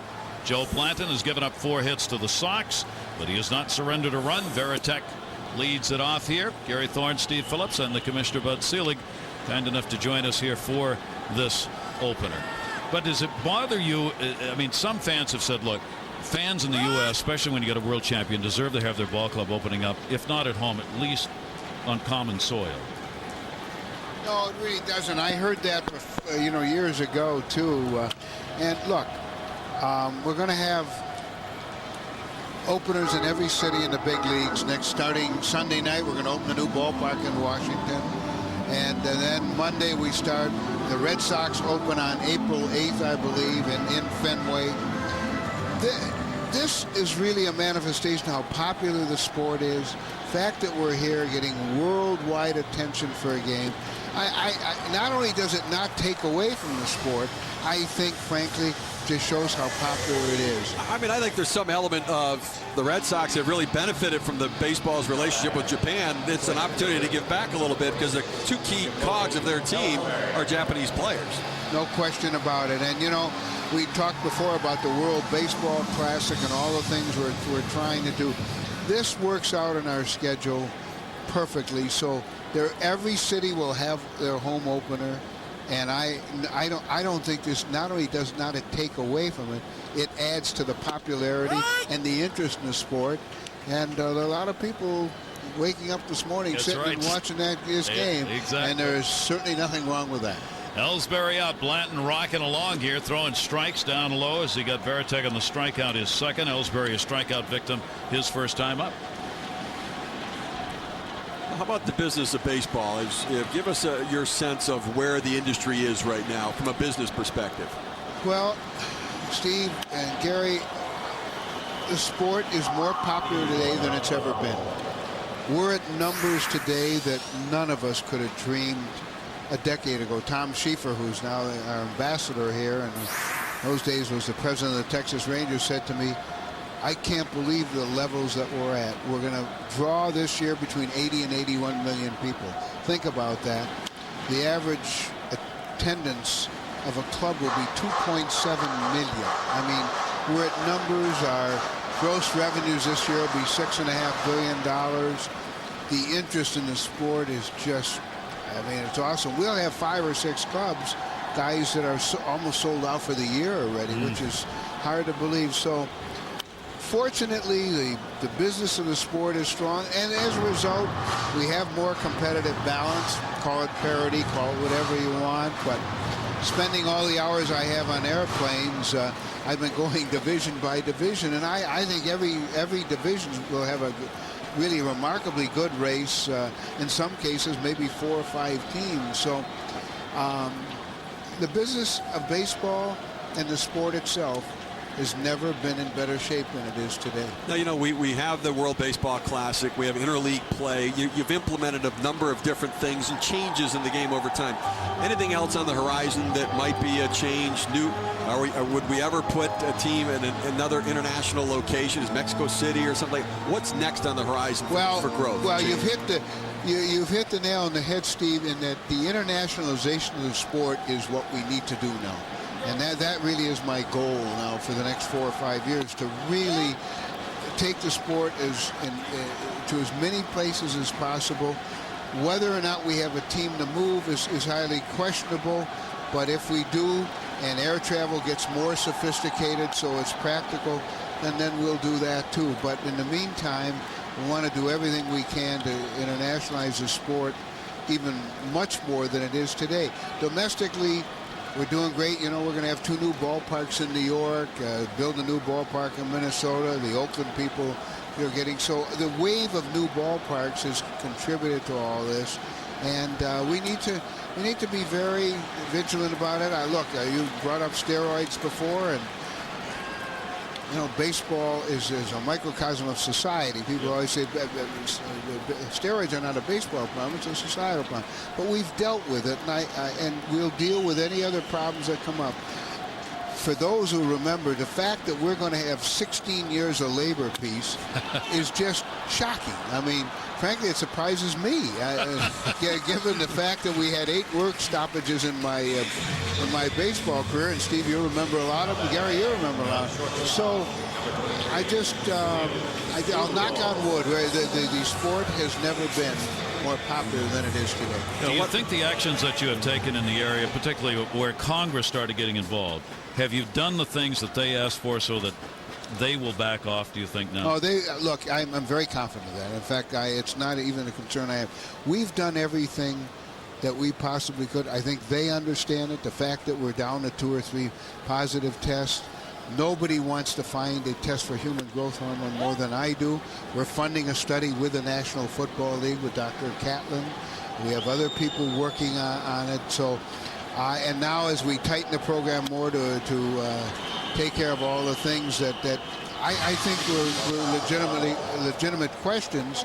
I don't think there's anybody that can say that we haven't not only done everything that we felt we should do, and other people have, we've done a lot more. And I think if Senator Mitchell were here tonight, he would agree with that, and I think anybody who knows our program. It's the toughest testing program, guys, in American sports today. Julio Lugo's ground ball will go to short. Crosby is up with that one, makes the play and gets the out. Bud, it's great to see you. Thanks so much for coming on board and joining us, and have a great Major League season. Thank you, Gary. Pleasure to see you. Steve, again. I'll see you at 2 this morning. All right, you got it. The 2 midnight walkers will be added. Bud Selig, Commissioner of Baseball. A's have a 2-0 lead. Thank you. Safe travels. 20 minutes of 9 at night right now, so these shots obviously earlier. Those are the famed cherry blossoms that are going to be in full bloom this weekend, they say, and you can see they are out. That's in downtown Tokyo along the river and inside the dome here, which is also in the center of town. And great to have you with us, Gary Thorne, Steve Phillips. Bud Selig, we thank him for joining us. And a good ball game with Oakland leading it by a score of 2-0. Matsuzaka's back out on the mound. Dale Barton, first baseman, has walked twice, scored once in this ball game. Matsuzaka now with 5 walks, 4 strikeouts. And interesting, you look at cherry blossoms. The cherry blossoms, for those in the Washington, D.C. area at the basin, the beautiful basin downtown, those are going to be blossoming at full tilt this weekend, too. So the cherry blossoms both in Tokyo and Washington, D.C. are out at the same time. What does that got to do with anything, you ask? Well, look at it this way. It's early in the morning where you are. You haven't had enough coffee yet to understand what I'm saying, so just keep drinking. You'll catch up with us here. I'll tell you what, the downtown is beautiful here and so well kept. I mean, it's clean, it's safe. It really has been a nice trip. Big cut.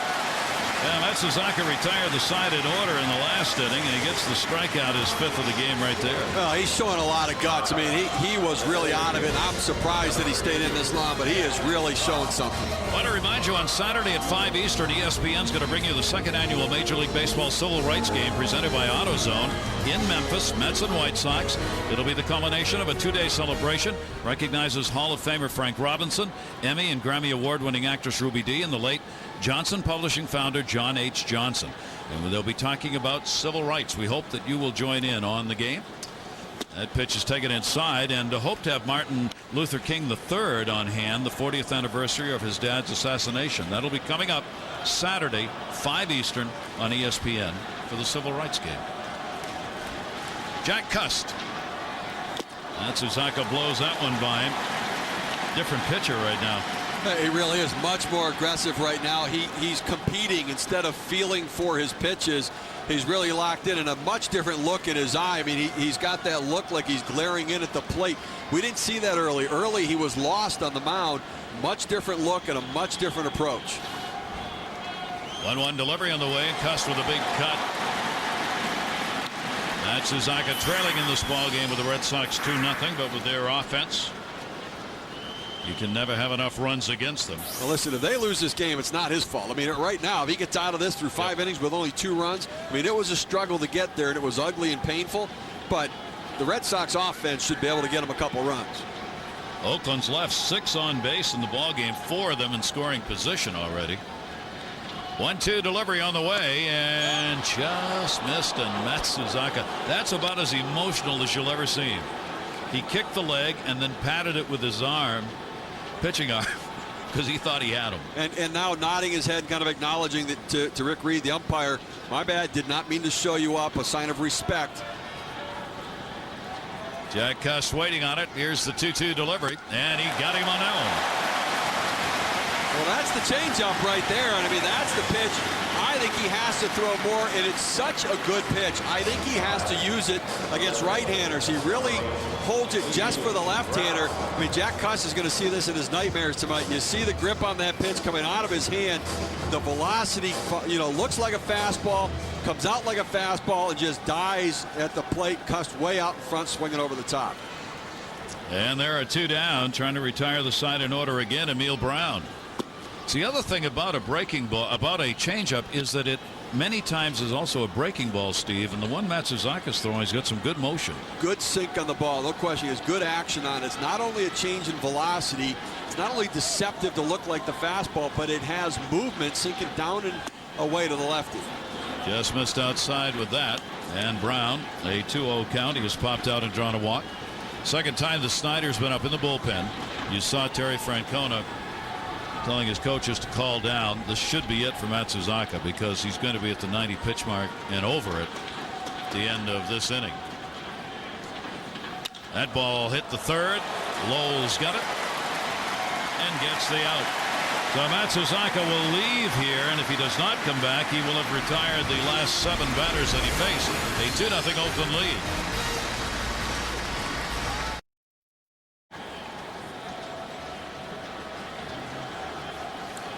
We welcome you back to Tokyo. Gary Thorne, Steve Phillips, and our crew on hand, and it is a 2-0 lead for Oakland. They got him in the first inning off Dice K with a home run by Mark Ellis and a bases-loaded ground ball out that Bobby Crosby had. The Red Sox have struggled against Joe Blanton, who has walked none, struck out 2. He has given up 4 hits. Pedroia, big cut again. He singled his first time up, 1 for 2. Joe Blanton's been very effective today. As much as you get lost in the Daisuke Matsuzaka story and being here in his native country, Joe Blanton has been very, very good. Pounding the strike zone. He's very deceptive, kind of a short stride for a big guy, and then his arm just comes snapping at you. That herky-jerky delivery, that one is going to miss down low. Blanton 2-1 against Boston lifetime with a 3.58 ERA against the Red Sox. He went 0-1 against Boston last year. These two teams split their season series last year. Had him fooled, but he missed, and it's a 2-ball, 1-strike count. Well, you always want to win opening day. It's, it feels better that way, but the Red Sox are only 1-6 in their last 7 opening days. That one pumped the other way. Warning track wall, and that ball is not caught. Buck was there, missed it. Pedroia hustles into second base. That ball looked very catchable. Don't know if Buck saw that or not. It's a double.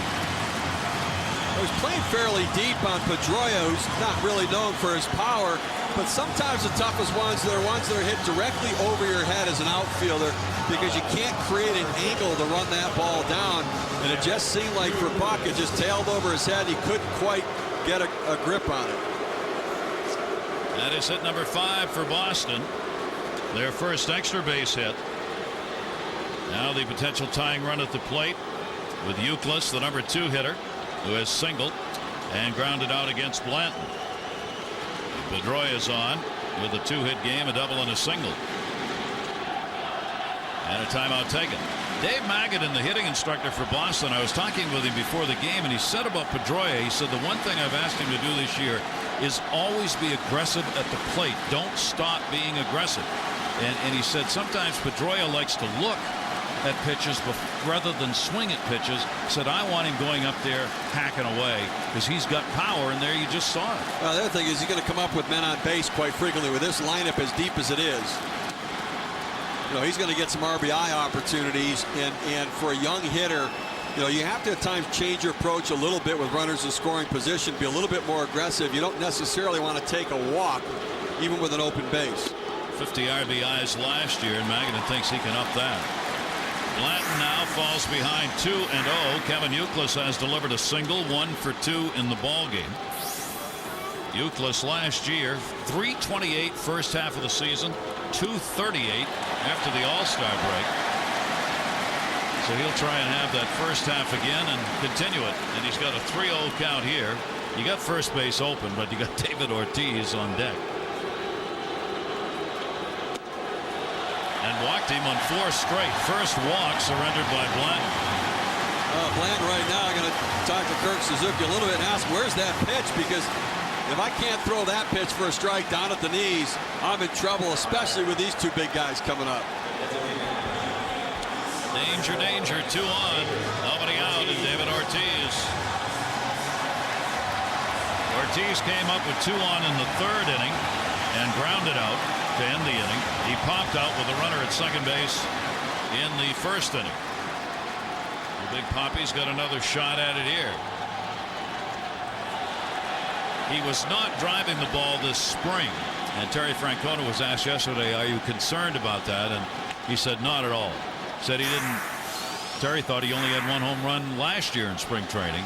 Says he'll be fine, and those are fairly decent numbers right there. I mean, career high in batting average last year, career high in on base percentage last year. and where the power numbers weren't there, his home runs were doubles. His knees bothered him. He didn't drive the ball and rotate his bottom half as much. But it might ultimately make him a better hitter because he hit for a better average last year and still was obviously a very clutch hitter. Dice K hoping for some help here. Terry Francona left him in, and maybe the Red Sox can get back into this. He could, any runs here go to his credit. David Ortiz, 30-plus homers, 100-plus RBIs for 5 years in the DH role with Boston. Breaking ball, Blanton will miss inside to him.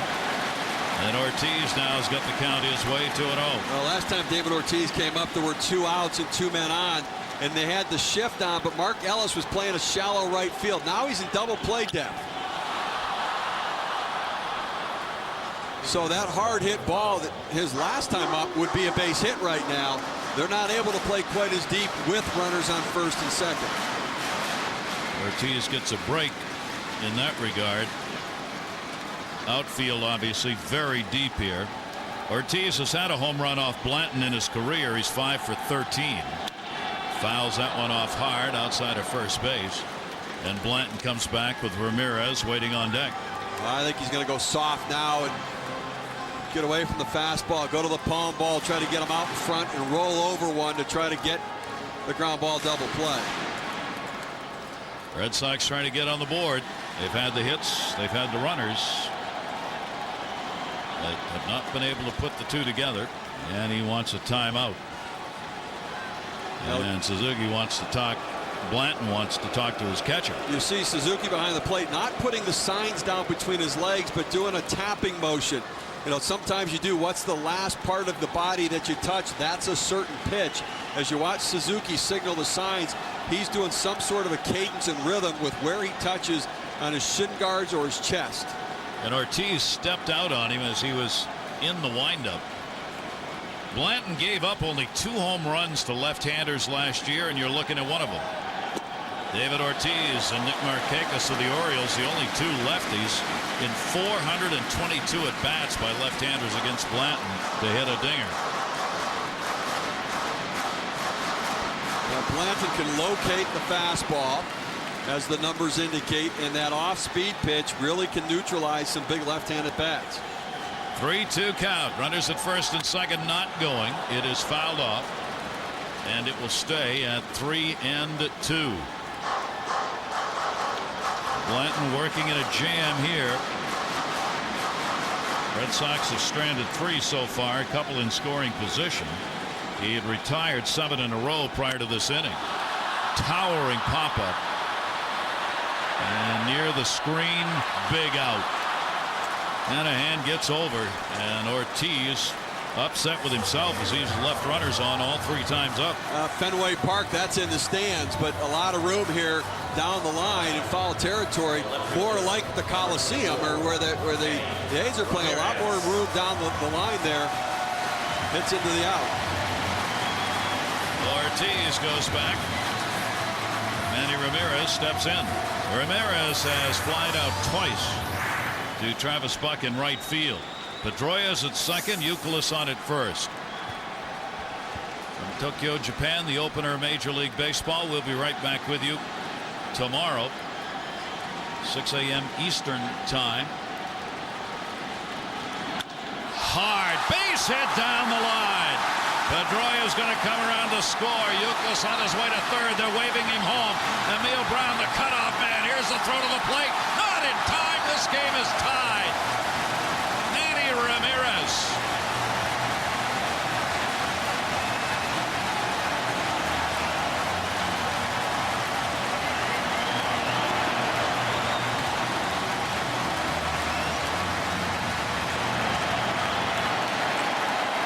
That's why the Red Sox think Manny Ramirez is going to have a big year. He's in great shape, and he is ready to swing the bat right out of the gates this year.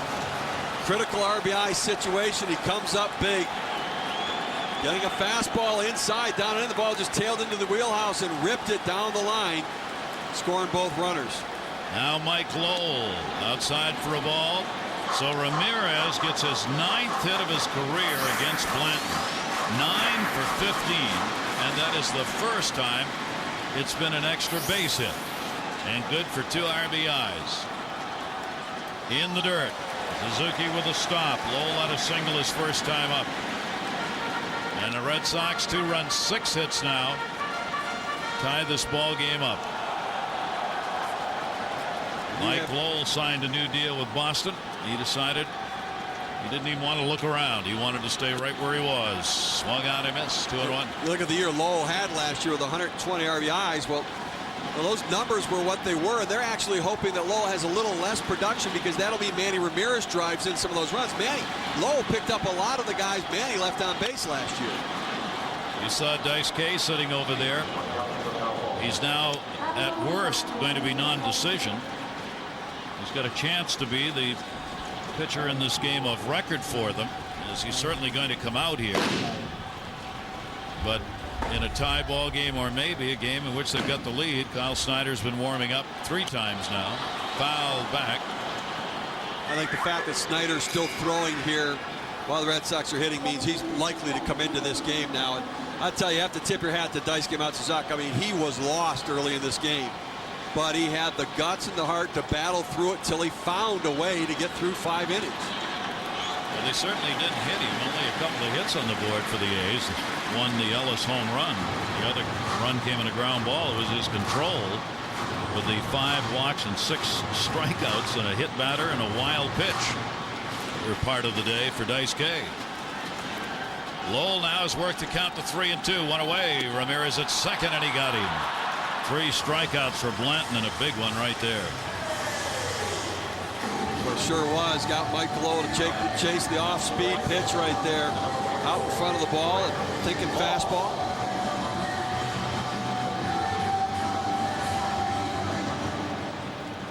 Aaron knows how tough this Red Sox team is, and a couple of runs stood up there in the first inning, but they could not add to it. And you just knew, looking at the first 2 innings, they left 2 in scoring position in the first, Oakland did, and they left the bases loaded in the second. And it was guaranteed it was going to come back to haunt them later on, that they weren't able to open it up. Just needed that big hit and never got it. That one's going to be a base hit into right field. Ramirez the turn. He's going to come to the plate. Here's the throw off the mark. And the Red Sox lead it. And Dice K's got a chance to be the winning pitcher. Brandon Moss, the RBI. Well, Joe Blanton threw Moss a breaking ball on the first pitch for a ball, so he took it. So Moss said, all right, I'm going to sit back and look for a fastball. And able to just get one to drive. They set up away. He throws it over the middle of the plate, and he pulls it through the hole there.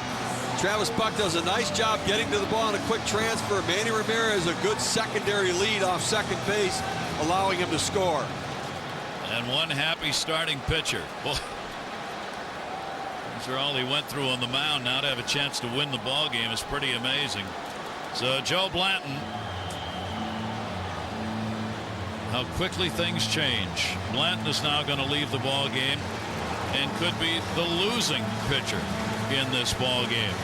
The Red Sox 3 runs in here in the 6th inning, and now taking the 3-2 lead. Remembering the house that Ruth built. Presented by Bank of America. June 19, 1936, Yankee Stadium. Former heavyweight champ Max Schmeling of Germany faces the unbeaten and heavily favored American Joe Louis. Louis is down, hanging to the rope, hanging badly. 2 years later at Yankee Stadium, the Brown Bomber unites America by making short work of Hitler's pride. Max Schmeling is beaten in 1 round.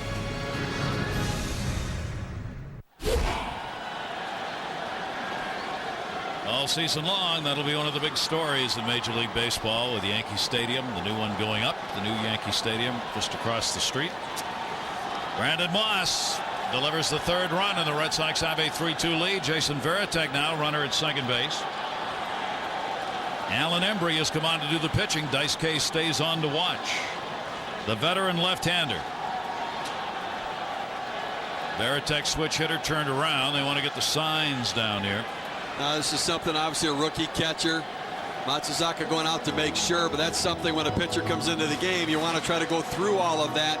So once he warms up, he can get into his rhythm and start to go at the hitter. See Alan Embry there last year, got a chance to save some games when Houston Street was out on the disabled list. 17 saves, most on the A's last season. Veteran left-hander. Varitek hit into a double play, struck out. Breaking ball is in there. Embry faced Boston 4 times last year, had 1 save, 1 blown save, and gave up 3 runs, 8 hits, and 4 2/3 innings against the Red Sox. Embry out there now to try and stop this inning right here. Boston battling back with a 3-run 6th inning. Varitek on a heater, fouls it straight back. And I talked to Theo Epstein because Keith Folk and Alan Embry, both on the A's now, were part of the 2004 Boston Red Sox World Series champions. And when the Red Sox started the 2005 season, they felt good about their bullpen. They thought, boy, our bullpen was so good last year, it's going to be good again. But the wear and tear of a tough season, of the postseason, showed the impact. And both Folk and Embry really weren't parts of the season by the time it ended. Ooh, just missed on that one. It's awfully hard to quantify from year to year the impact of innings and appearances on relievers. You just don't know. It's the area where general managers make their most mistakes, because you think a guy's going to be all right from one year to the next, and bullpen guys can be so inconsistent from year to year. Embry, 1-2 delivery. Oh man, has he been close on those? Varitek's 1 for 4 off Embry in his career. Dice K coming out of the ball game, we are assuming here, has given up a couple of runs, 2 hits, 5 innings. Terry Francona left him in just long enough, gave him a chance to be the winning pitcher in the game by working 5, and the Red Sox getting the runs here that go on his side of the scorecard in the 6th inning. And Varitek will take that one down low. 3 tough pitches, 3-2. Well, you have to credit Francona too for leaving Matsuzaka in, because I quite honestly would not have left him in there, seen him struggle as much. But you give those veteran leaders on your staff a little more rope, trying to work out of the mess that they're in, and in the end it could turn out to be a real positive for Matsuzaka. Runner off second base, 2 down, 3-2 delivery on the way, and Varitek will foul it back. Could be the fairy tale ending to what has been a fairy tale trip for Dice K to come back to Tokyo, his home, pitch in front of the fans who so wanted to see him, and now maybe he'll be the winning pitcher. I think you have to credit this guy at the plate, Varitek, as well, for working his veteran pitcher through that real struggle early in the game. Varitek trying to help him out with an RBI right here. 3-2 delivery again to him, and he got him on that one. I tell you, Embry threw some nasty stuff right there. But the Red Sox pick up 3 runs and take the 3-2 lead. Dice K, pitcher of record.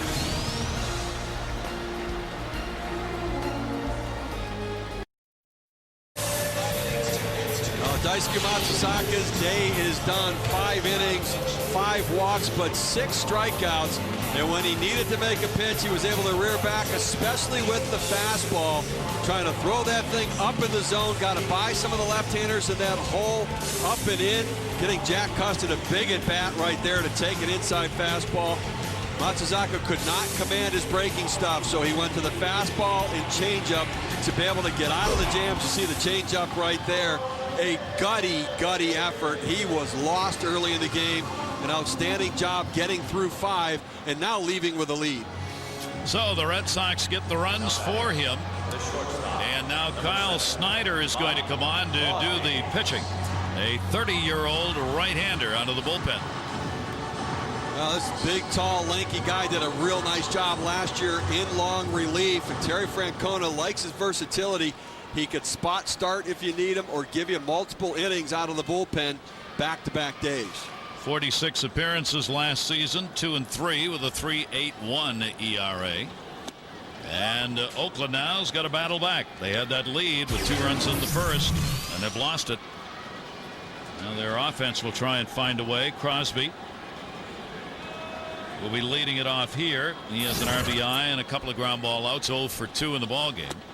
Crosby on the big cut, and a 1-ball 1-strike count.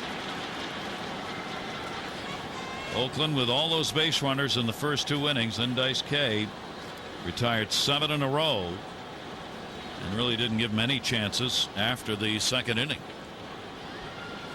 Snyder, the 1-1 pitch and a chopper towards the hole, and he's got a base hit. Crosby has one of the most unusual swings, doesn't he? Yeah, he stands up real tall. He's more of a slasher at the plate than he is anything else. And I think he hit the 22 home runs his rookie year and thought, well, I'm a power hitter, and started over swinging a little bit. Then the injuries and the inconsistency.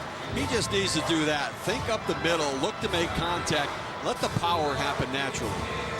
Hanrahan now.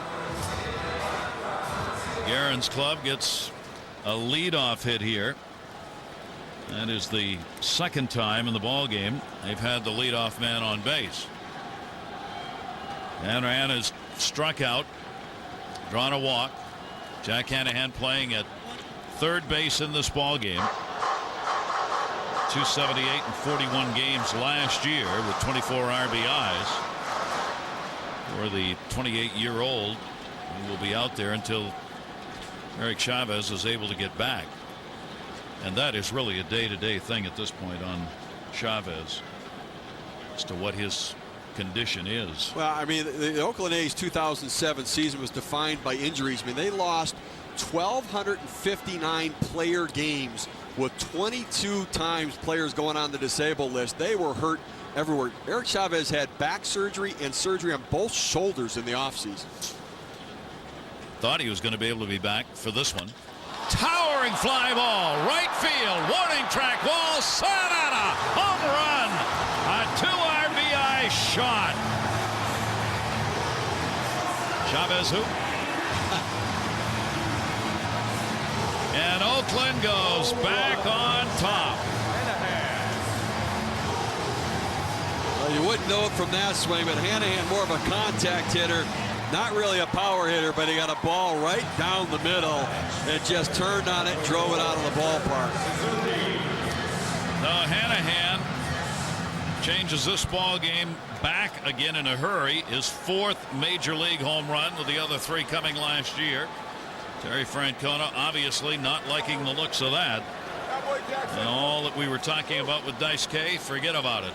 This is now a bullpen game for both teams. Now, you really have to credit general manager Billy Beane for Hanrahan. He was playing at AAA, Hanrahan was, with the Detroit Tigers in August last year. Beane realized, he looked at the numbers for Hanrahan. He has good patience at the plate, doesn't strike out a lot, makes contact. He made a deal.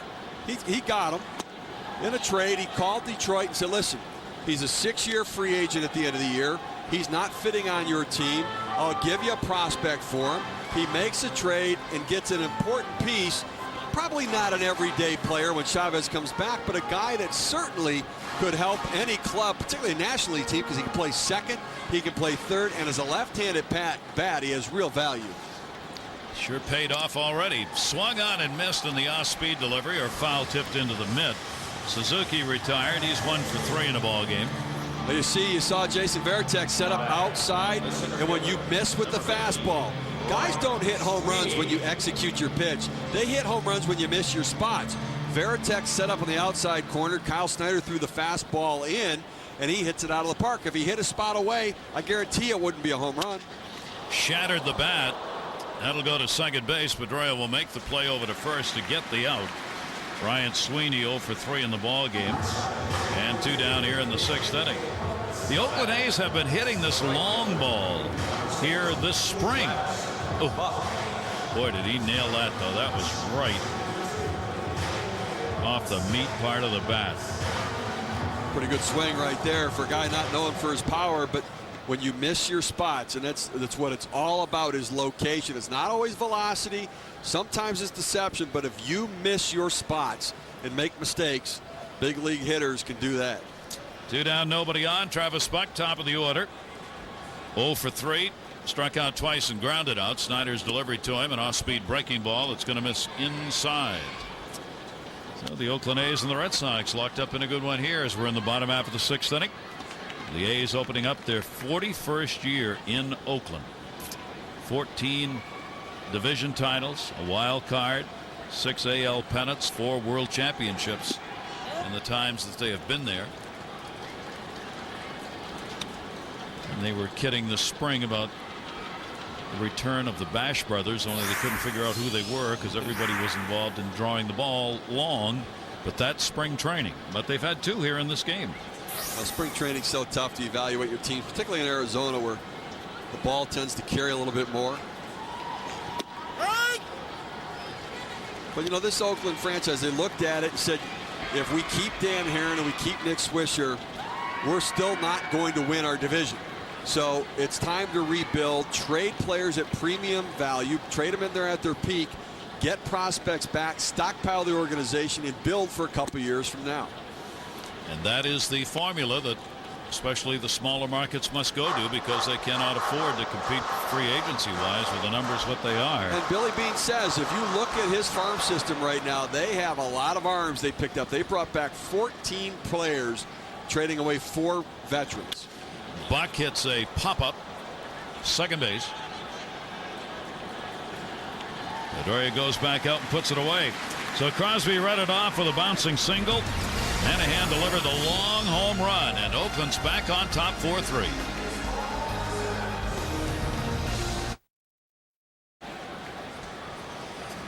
Boys and Girls Clubs of America, the official charity of Major League Baseball, reaching over 4 million kids nationwide, together creating a positive place for kids. Bucket of chicken. Yeah, Dad's going after that extra crispy heart. I don't see the kids getting any of that, you know what I mean? You got to offer the kids something to eat. Come on. 4-3 lead. For the moment, Alan Embry is the pitcher of record for Oakland. Came on to get the final out last inning. That'll be foul back. Ellsbury, Lugo, and then the top of the order, Pedroia. Jacoby has grounded out and been called out on strikes. Well, there was some talk this offseason. Ellsbury in the potential trade discussions with the Red Sox and Minnesota Twins for Johan Santana. He was relieved not to be traded, so he's back with the club. Left-hander's delivery to him, a fastball. It'll be taken up high. Jacoby Ellsbury, a .438 mark in the World Series, 7 for 16 in the sweep the Red Sox had for the second time in a row in winning a World Series. Foul back. Terry Francona thinks once you get to the World Series, it's easy. You just win 4 games and go home. He's won 8 consecutive World Series games. Nothing to it. You know, when you think about this Red Sox team, in 2004 they won the World Series. It was a team of veterans. In 2007 when they win, they've got some young kids. I mean, you talk about Lester and Buchholz and Jacoby Ellsbury, and I mean, Youkilis isn't that old. I mean, they have some young talent in this organization. Ellsbury, 1-2 delivery to him, a shot for a base hit into left center field. He hustles, he'll make a turn. Brown's got to get it in a hurry. Lead off single. Ellsbury's first hit of the 08 year. Now we're talking about the Boston Red Sox winning second World Series crown, 4 years, 4-3 win, game 4. Papelbon, the heater. Seth Smith, pinch hitter, gone. Papelbon, third save, 4 outings. Mike Lowell, MVP. What a great series he had. Hit 400, 4 RBIs, team high 6 runs. And the Red Sox celebrate another one. Now they would like to do a little back-to-back work and have a team that certainly is going to be considered by many as a favorite. 4-3 Oakland lead here. Runner on at first, though. Nobody out. Lugo. You know, you talk about the young players. I mean, Dustin Pedroia, rookie of the year last year. Ellsbury, a rookie this year. Again, Jonathan Papelbon's just 27 years old. Josh Beckett and Daisuke Matsuzaka are both just 27 years old. John Lester, 24. Clay Buchholz, 23. A lot of good young talent. And a chopper towards second base. Ellis, 1.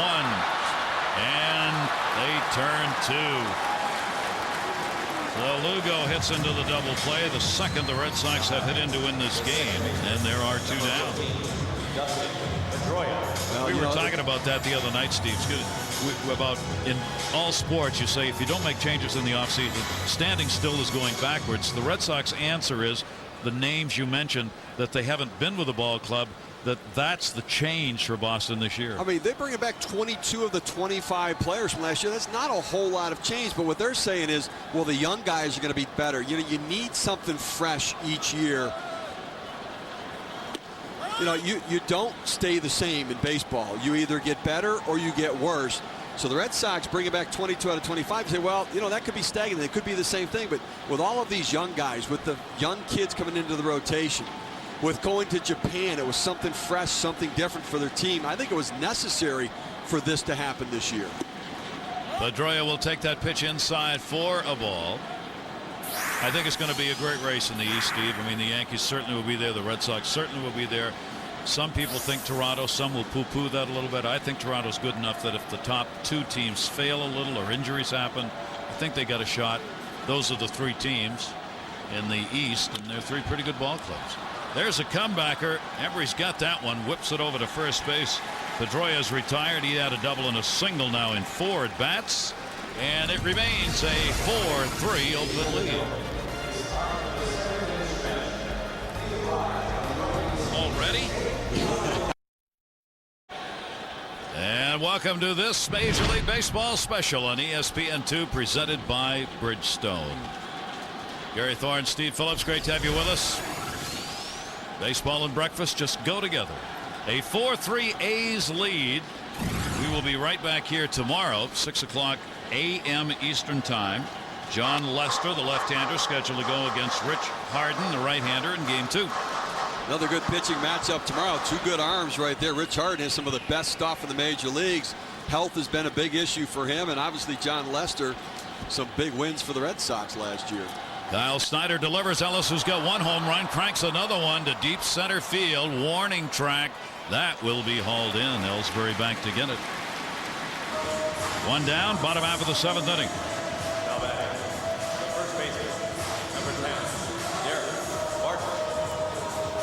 Barton coming to the plate. Francona heading to the mound. So Snyder is going to be coming out of there as he gave up that home run in the 6th inning, which put the Red Sox behind. So he'll leave as the pitcher of record in this ball game. It is 4-3 Oakland.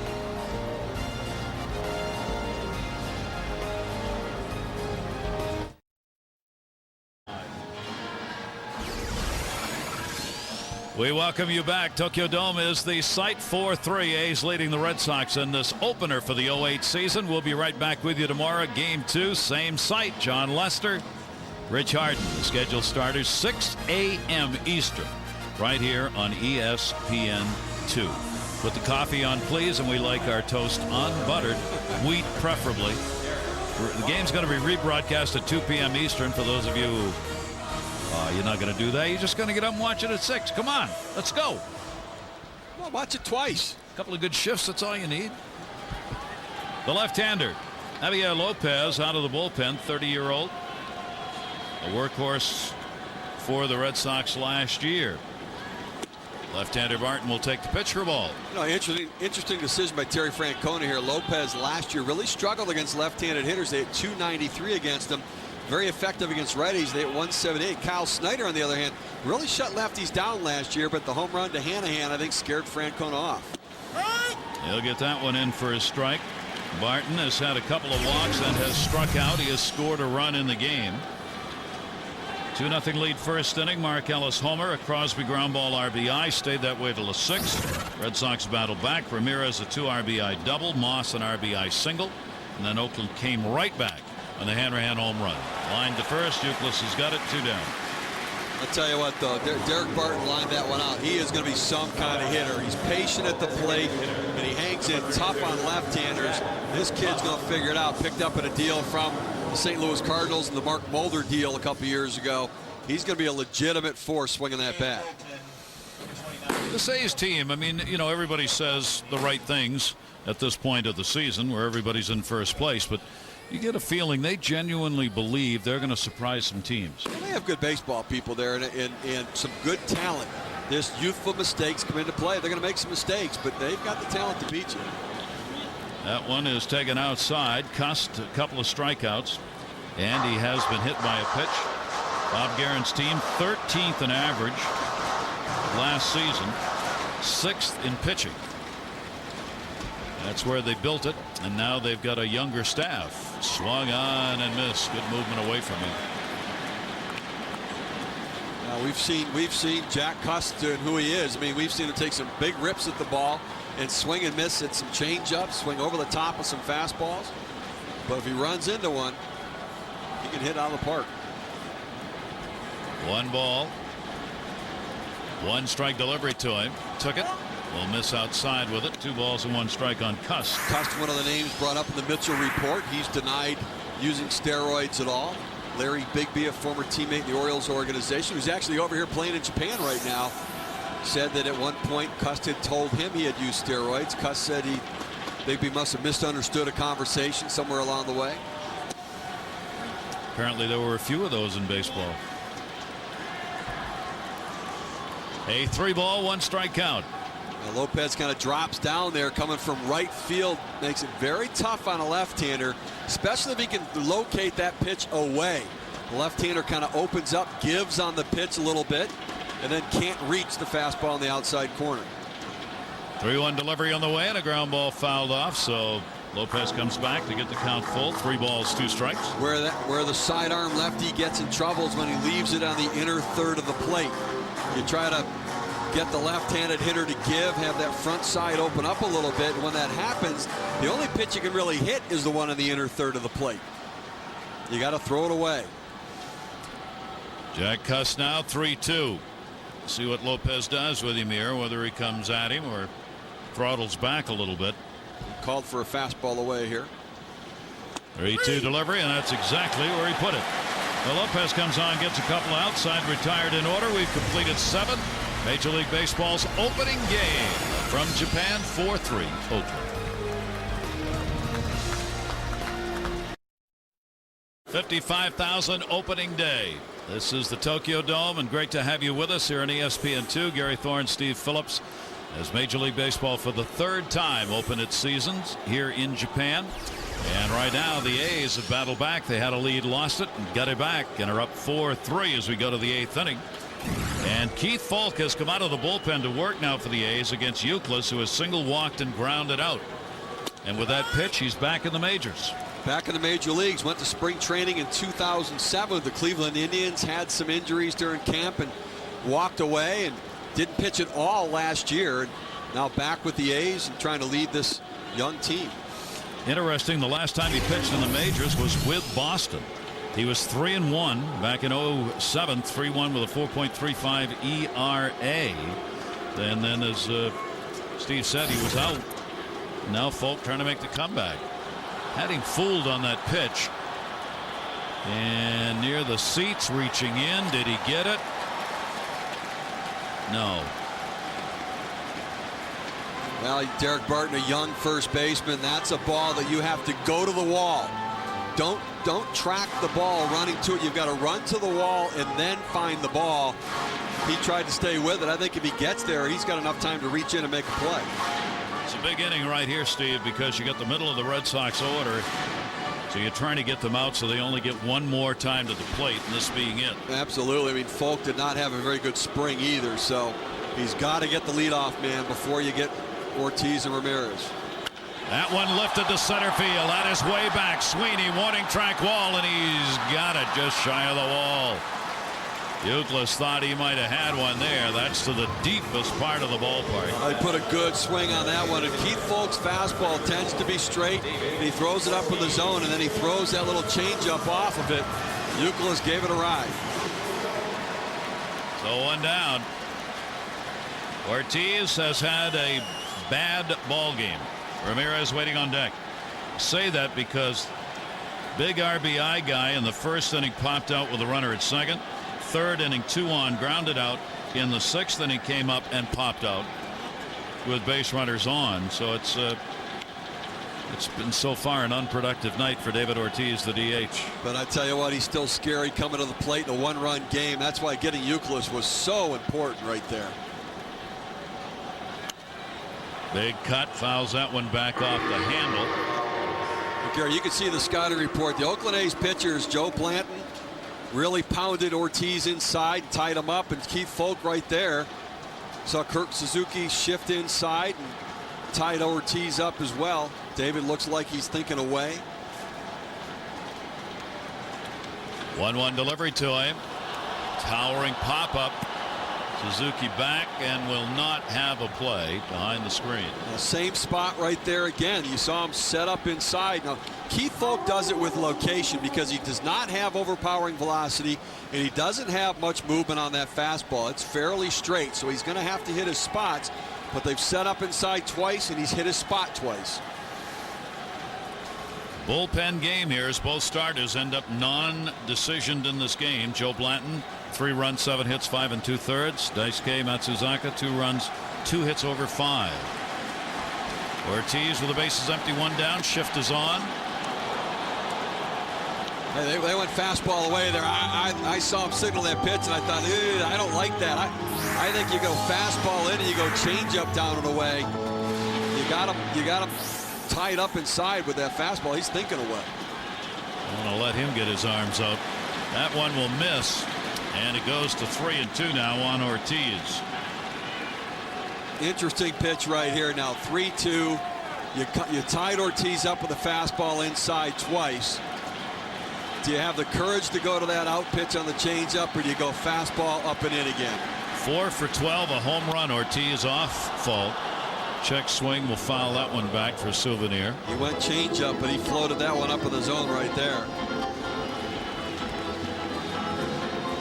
If you're going to face David Ortiz, this is how you want to do it as a pitcher. Nobody on. Absolutely, but you also want to walk it with Manny on deck. That's why this team is so dangerous. The 1-run ball game. That one right off that was a cue shot off the end that time. Going over by the Oakland dugout, holds the count at 3 balls and 2 strikes. Keith Folk, you know what you're getting. You're getting a fastball that's straight that he can locate, and you're getting that phenomenal changeup. The changeup looks like the fastball coming out of his hand. The deception there. Again, the 3-2 delivery, and this one to left field. That's an atom ball. In fact, almost dove in front of him. Brown makes the catch, though. And there are 2 away here in the 8th inning. 0 for 4 for Big Papa. Well, those scouting reports tend to play out from one year to the next. They had him defended exactly the way they should have. Here comes Manny Ramirez. Ramirez, a 2 RBI double that came in the 6th inning. And a 1 for 3 ball game. That was a hit that tied the game up. Moss gave him a brief 3-2 lead. Brandon Moss did with a base hit in that same inning. Now Ramirez bats. 2 down, nobody on, and the pitch is inside for a ball. Ramirez has made it clear he wants to stay in Boston now after all the discussion over the last few years. The Red Sox have an option for the next 2 seasons on him. He wants a new deal for 6 years. He said he wants to hit 600 home runs. And then he'll go from there. Well, I think he got in shape this offseason to do that, to try to have a big year. He hired Scott Boras to become his agent now as well. But the Red Sox have an option year for $20 million for 2009, an option year for $20 million for 2010. And I think it's likely if he has a good year, they're just going to pick up those options. I mean, 1 year for $20 million is a lot better than tying somebody up for another 6 years. At what will be the back end of his career, he's going to be 36 years old in May. Big cut, foul tipped. Manny comes into the season with 490 home runs. He is ranked 26th on the all-time home run list. And of course, over the last few seasons, it's always been about Manny being Manny. And sometimes the Red Sox like it, and sometimes they don't. Well, I mean, I know it's about Gary being Gary on these telecasts. Right. I understand. You do. I feel the Red Sox pain with the Manny being I can understand that. But you ate your sushi last night. Swung on and missed. Good pitch. 2 balls, 2 strikes. That's a good pitch right there. I mean, even if he puts that in play, he tops it and grounds out. He's had 38 home runs against this Oakland team. Only A-Rod has had more against Oakland, 39. And Manny has really bashed it. 2 ball, 2 strike count. Folks delivery to him, and he got him looking. Good inning by Folk as he retires the side in order. Euclid, Ortiz, and Ramirez to protect a 4-3 lead.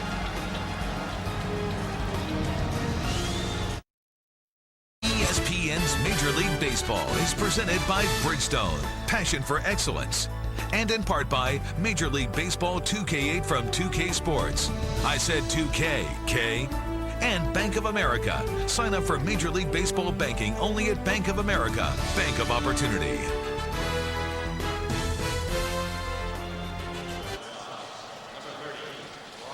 A beautiful nighttime view of Tokyo. It is 9:45 in the evening here in this vast and beautiful city. Major League Baseball opening up its 2008 championship year. We go to the bottom of the 8th inning in a really fine ball game with Oakland on top here by a score of 4-3 as Bob Guerin's team looking to start the season out with a W. Brian Corey has come on to do the pitching for the Red Sox. We go to the bottom half of the 8th inning. Emil Brown up. Brian Corey, 34-year-old right-hander, bounced around a number of places in his career. And Red Sox traded for him in 2006 and got a little taste of the major leagues in 2007. And getting a chance to try to hold this deficit and hope that offense can come back and get them back into this game. Corey, the 4th pitcher to work. Snyder gave up 2 runs, 2 hits in an inning and a third. Lopez worked 2/3 of an inning and got a strikeout. Matsuzaka 2 runs, 2 hits over 5. So Embry right now is the pitcher of record on the positive side, and Snyder on the negative side. And Oakland would dearly love here to just put up at least one more. The bottom half of the 8th inning. Get some base runners and try to get that big hit.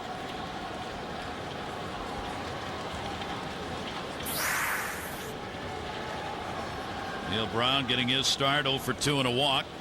Here with his new bug, Oakland. He drills that one to center field. Jacoby Ellsbury back of the wall, up, and did he get it? Oh, what a play! They're still waiting on the call.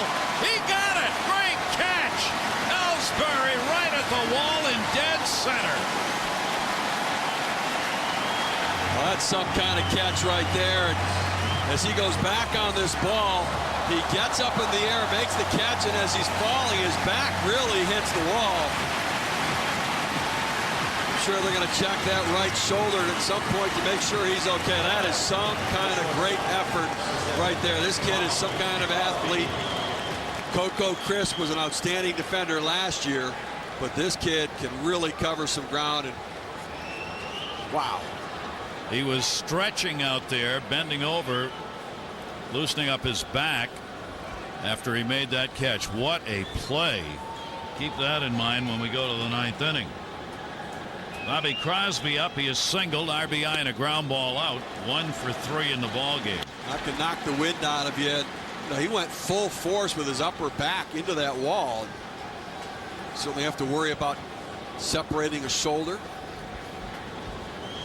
He seems to be a guy that fame and fortune are just attracted to him. He makes big plays. He does big things, big situations. And he's such a quiet, unassuming kid too. I mean, you know, he's not the loudest in the clubhouse ever. He's not the loudest in the dugout. He just kind of shows up, gives you that wry smile, and shows up to play. Bottom half of the 8th inning here. That one will be in foul territory. Youkilis over and into the seats, and he got it. No, and he bangs his elbow, and he couldn't get over there in time to set up either, and had to be on the move when he tried to make the catch. Those are tough seats because they stick out onto the field here. Added seats in front of the wall that curve down each line. 1 ball, 2 strike delivery on the way. Jammed him unmercifully. Shattered the bat. Varitek will make the play. Crosby retired. Wow, he just tied him up on that one. That's 2-seam sinker fastball running in on the hands, and Crosby just got it off the knuckles. Oakland getting ready to try and put this ball game away. Houston Street, the closer, getting loose. 2 down, nobody on here in the bottom of the 8th inning. Here's the man who's the difference in the ball game right now offensively. His 2 RBI homer. It came in the 6th inning. And a ground ball right back to the mound. Hanahan will be retired on the play made by Corey. So Corey comes on, retires the side in order. We go to the 9th inning. Oakland 3 outs away. It is a 4-3 A's lead.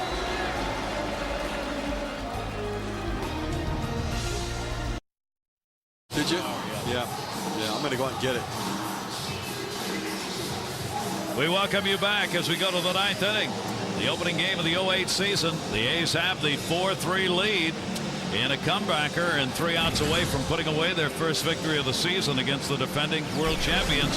Take a look at our stat track presented by the video game MLB 08 The Show. Hey, take a look at the pitching today. The pitching matchup, the innings pitched. Daisuke Matsuzaka solid battling through 5. And you see the pitches there. Both guys not very efficient. Matsuzaka not efficient early. Blanton not efficient late. Blanton gave up the 3 earned runs. Daisuke went out with the lead, had a chance to win it. And all those pitches, a lot of walks and strikeouts for Matsuzaka today. It's pretty good. We got a chance to finish a ball game before it's time to go to work. Here's the closer, Houston Street, 24 years old. Well, missed a couple months of the season last year with an irritated ulnar nerve in his elbow. Worked his way back in, did not need surgery, and had a couple of great years as the closer of this team. And we're talking about maybe locking him up for the long term. Lowell leading it off for Boston to center field. Sweeney. Lowell retired. He's had a 1 for 4 in this opener. A single. 1 down in the 9th inning. Head to the ballpark during opening week to help Major League Baseball celebrate the 100th anniversary of Take Me Out to the Ball Game. For information on how to be part of your club celebration and how to enter the Baby Ruth Take Me Out to the Ball Game video contest, all you got to do is log on to MLB.com. Barry Thorne, Steve Phillips, really appreciate those of you who got up a little early to watch some baseball. We certainly hope you've enjoyed it. We'll be right back here tomorrow, 6 o'clock Eastern, for Game 2 of this series.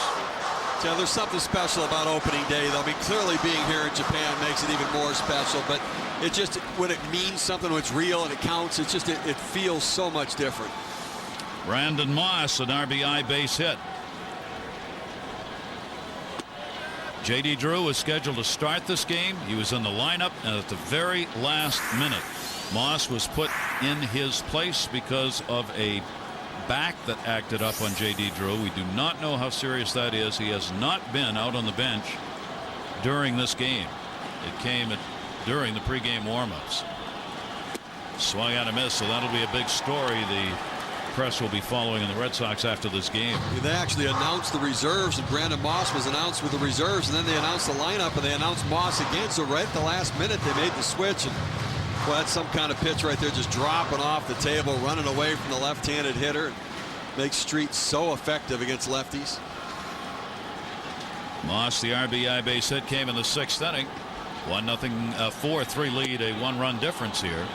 Houston Street, at the age of 24, he now has 76 saves in 3 years. It is the 5th most in Major League history by the age of 24. And as Steve said last season, did not get all of the saves he might have because he was injured for a lot of it.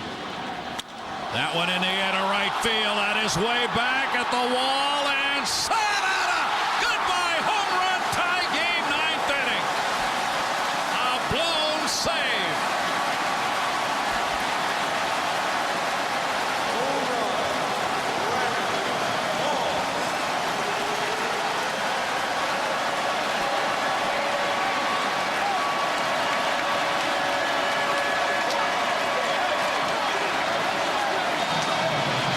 Sometimes there are just reasons for why things happen. J.D. Drew, a late scratch. Brandon Moss brought in.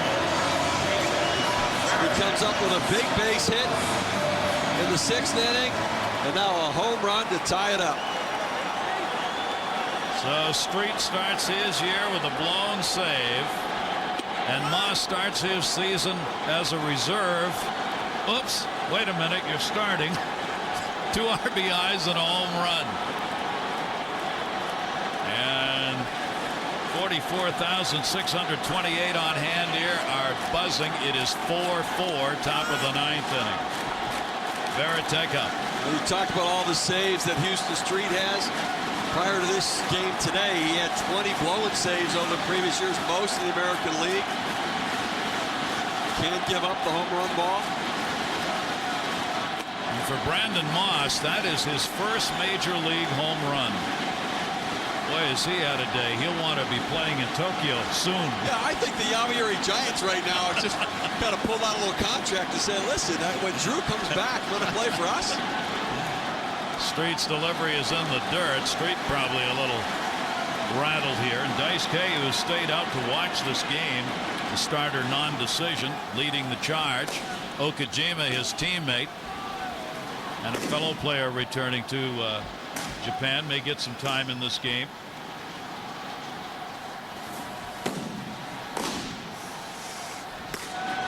Two ball, two strike count. Cut it one that was out of the strike zone. Tough opener for Veritek, as he has struck out 3 times and hit into a double play. Well, again, another mistake. You see Kurt Suzuki setting up away for the off-speed pitch. Street throws it inside. You want to throw it away so the left-handed hitter opens up and can't reach it. You throw it inside. Even if they give a little bit, they still have a chance to get the bat to it. And Daisuke says, I knew I liked that guy. Here's Ellsbury.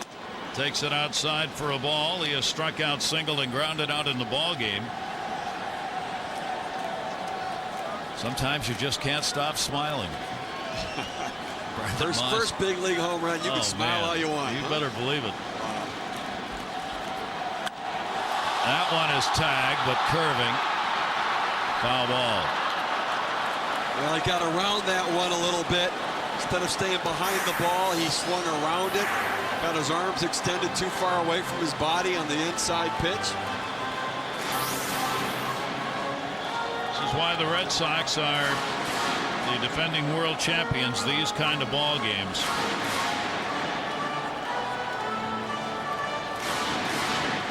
They are never out of games because of the bats they have in their offense.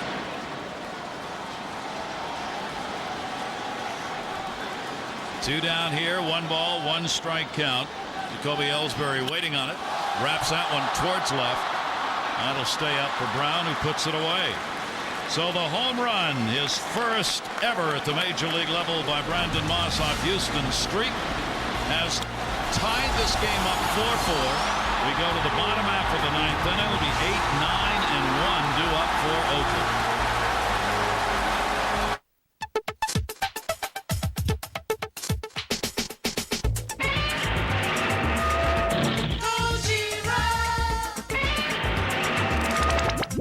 Sox A's tomorrow. Another homecoming. Hideki Okajima from Kyoto, Japan. Listen to this.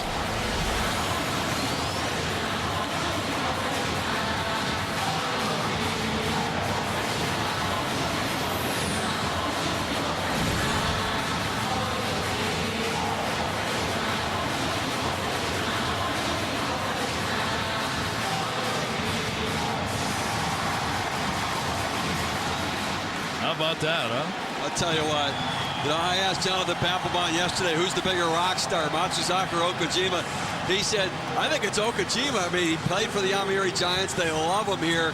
And this was really the flavor of the Japanese fans coming out. When he came out of that dugout, they went crazy. Now he's got to obviously just settle himself down, stay under control here. Tie ball game, bottom half of the 9th inning. And Okajima will be facing Suzuki. How about that? He has single, lined out, and struck out. Now, Kurt Suzuki is from Hawaii. That's where he was born, but his grandparents are from Japan. And his mom and dad actually flew in from Hawaii, and there go the flash bulbs again. The fans applauding all the flash balls that went off on that delivery. Well, they announced before the game, don't take pictures while the hitters are at the plate. Come on. I mean, you got to get a shot of this. Well, you got to make the announcement. And those people who forgot to take a picture on the first pitch, wait, they'll be taking them right here now. Absolutely. Suzuki. And they go again. Strike 2. You know, it's a pretty good tactic. I think you might as well just keep trying to distract the hitters. It seems to be working. 12 years he pitched here in Japan, was a 34-32 mark with 41 saves. And of course last year with Boston, magnificent. 2.22 ERA, a 3.2 record. 66 games and 5 saves. Fouled straight back.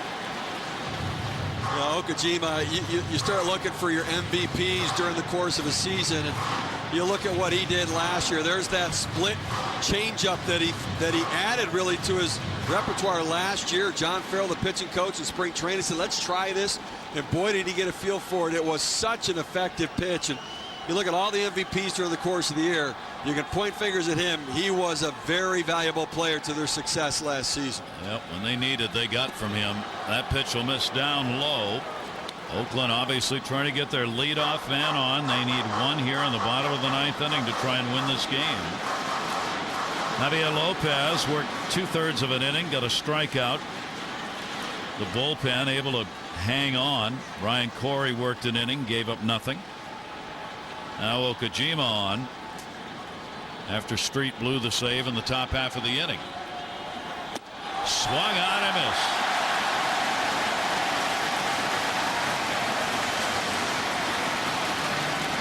He has such great deception, going with the fastball right there. And he runs it by Suzuki and the inside part of the plate. Had a little life on that one and caught him late. Mike Sweeney is going to be the pinch hitter for Ryan Sweeney.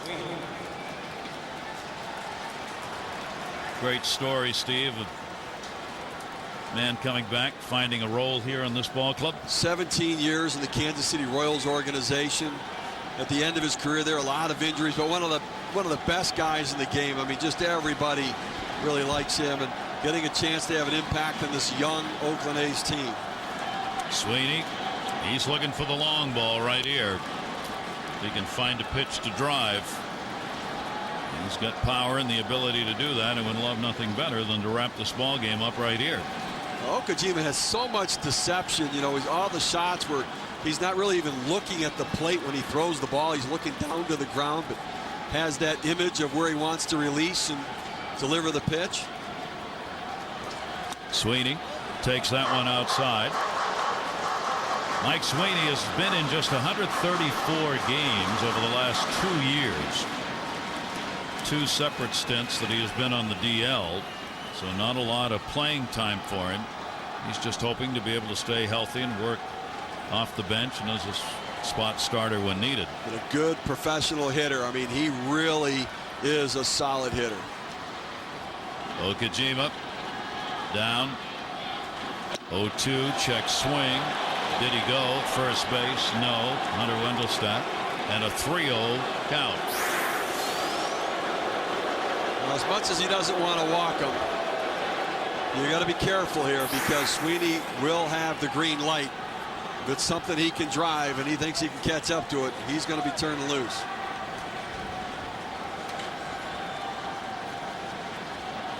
Heck of a start to the season right here. Tie game, bottom of the 9th inning. Okajima to Sweeney, and he walked him. And he walked him on 4 straight pitches. So the potential winning run is on with 1 away here in the bottom of the 9th for Oakland.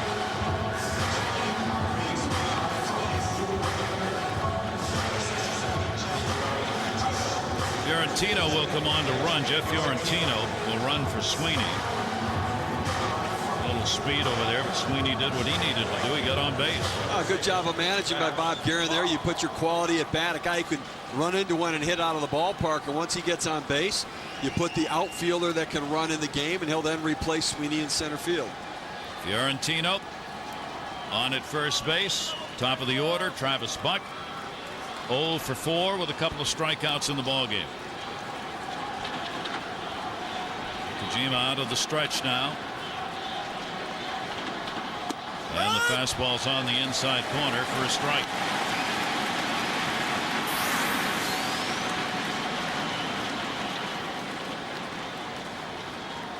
Virtually none of these hitters have seen Okajima. There are only 5 Red Sox players who faced him last year in the games they played, splitting the season series 4-4. Travis Buck down to first, foul ball. And a 2-strike count on the A's leadoff batter. You know, a lot of times young left-handed hitters get to the major leagues, and managers automatically platoon for them. Buck last year had so many different injuries. He had wrist problems, thumb problems, elbow problems. He never played more than 7 games consecutively for a guy who was up all year because of those injuries. But he hit .323 against left-handers. He hangs in tough. He's up on the plate, and he doesn't give at all. And he has gap power in that leadoff spot. 2-strike count on him. Misses inside. 2-1. Hope you are enjoying the opener from Tokyo, wherever you may be, as the morning begins to actually look like a real morning. It's not even 6 o'clock anymore for those of you who got up and started on the East Coast with us. Those of you on the West Coast who didn't bother to go to bed at 3. 4-4 ball game. Red Sox about hit the A's 9-4 in the game. Buck, center field, Ellsbury. He's got it. Runner tags but will not move up. And there are 2 down. Buck gave it a ride. He did. He got away with one right there, fortunately, to the deepest part of the ballpark, because he pulls that ball a little bit to the gap, and he's got a chance to hit that ball out of the ballpark. Pretty good at bat. Is it me, or it seems to me some of these balls are not carrying? Yeah, I very agree well. with you. You're right. They've kind of died, and it's almost like a top wind's kind of knocking them down a little bit. We've seen about 4 balls that seemingly have been hit really hard, including this one, and off the bat look and sound like they got a chance. Ellis did get one. That came back in the first inning. He has walked, grounded out, and flied out since. Runner at first, 2 down now, bottom of the 9th inning, and it's outside for a ball. And he hit one of those ones deep earlier to center field that looked like it was going out. Ellis did. So I thought he had a second one in this game, and he can run into it a little bit. He can rotate those hips and deliver that bat to the zone. And 19 home runs last year for the second baseman. And 11 of those came off left-handers. He hit .313 off the southpaws last season. 50-plus points higher than off right-handers. Okajima keeping Fiorentino on at first base, the pinch runner.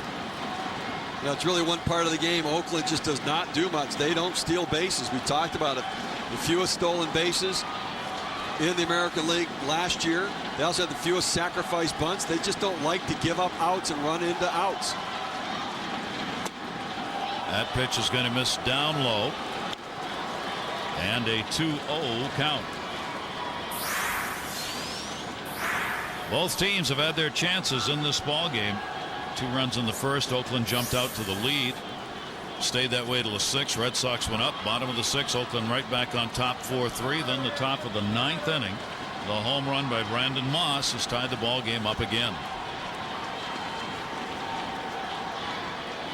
0-2 delivery on the way, or that one is going to be fouled back and out of there. Gary, the Red Sox outfielders right now playing very deep. They're playing no doubles, nothing hit over your head. You'll give up a deep single on what would be a routine fly ball. You just don't want the runner from first to score on a double. So they're playing very deep. Outfielders are told to keep the ball in front of them and try not to let that runner on first score on an extra base hit. Youkilis holding the bag at first. 2 ball 1 strike count on Mark Ellis. And a strike on the inside corner, and you saw him turn away. Rick Reed's called that high strike the entire game. The ball down to the zone where pitchers have wanted some of those borderline strikes at the knees. They haven't quite gotten that call, but that fastball up in the zone, he's been pretty consistent there. Okajima gets the count even. 2 balls and 2 strikes. Look for the split changeup right here. That's his put away pitch. And misses up high as that didn't move. And the count's 3-2. And the obvious advantage here is Fiorentino at first base gets to go on a 3-2 with 2 down. If the outfielders were any deeper, what Steve was talking about, they'd be having a late dinner in downtown Tokyo. Well, I see Euclid holding the runner, and he will not bounce off far because he does not want a ball to go down the line for a double. He'll give up the single to his right, but no balls down the line. 3-2 delivery. The chopper comes right back to Okajima. Ellis is retired, and Major League Baseball's opener for 2008 will go to extra innings. We've completed 9, and it is a 4-4 game.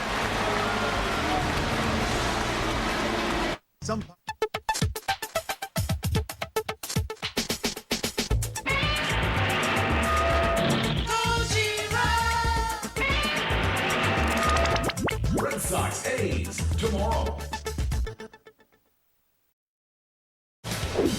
First game of the new season going to extra innings because Brandon Moss Didn't even know he was going to play. Late scratch for J.D. Drew. Moss a big 2-run single in the 6th inning and a big home run to tie it up. Some kind of day. It's one of those ones where you're better off not knowing you're going to play. If he had been known for a week he was going to play, he'd be all juiced up and trying too hard. Just throw him in there and look what he does. steady at a 2-minute advance warning. 4-9-0, 4-4-0, your line through 9 innings. Houston Street is staying on the mound for Oakland. Swung on and missed. Lugo, the number 9 hitter for Boston. He is 1 for 3 with a single. Street giving up the dinger and then getting the other 2, but it was too late to get the save. And just as Terry Francona left Dice K in because he wanted to give him a chance to be a winner, and that chance did happen. It's gone now.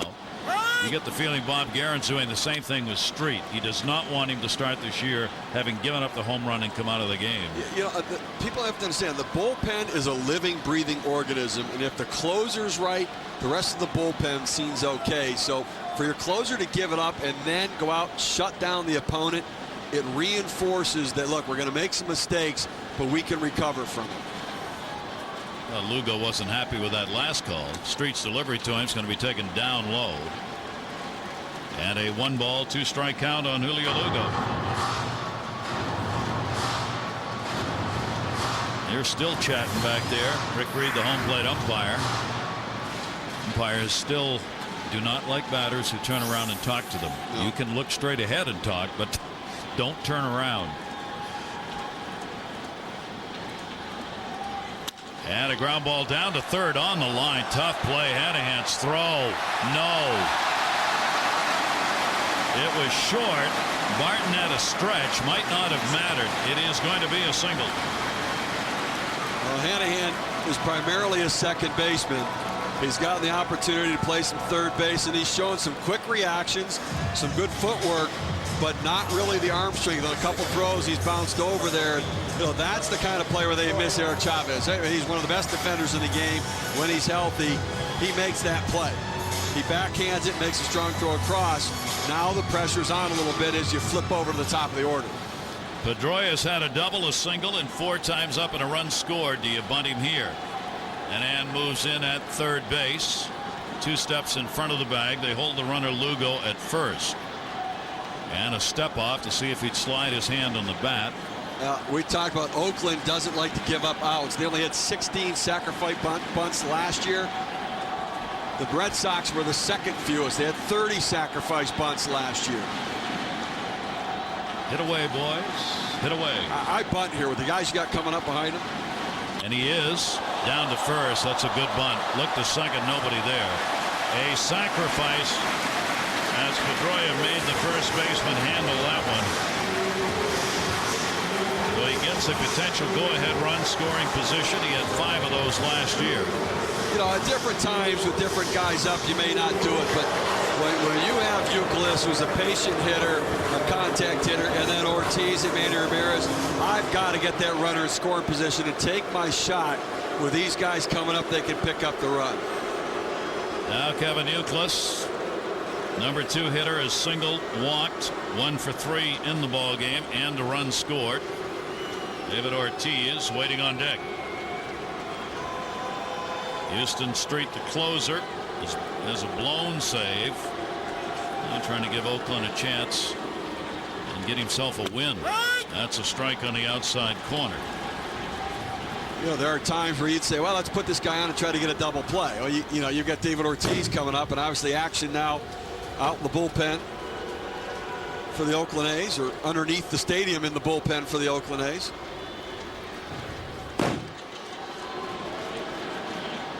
Trying to hold that runner at second base. Outside, good stop made. Suzuki with a first baseman type play with the catcher's glove. 1-1. Well, you definitely don't want a ball to get away there and allow the runner to advance to third with one out, or a sacrifice fly beats you, or you have to pull the infield in and create some extra holes. Euclid 329 with runners in scoring position last year.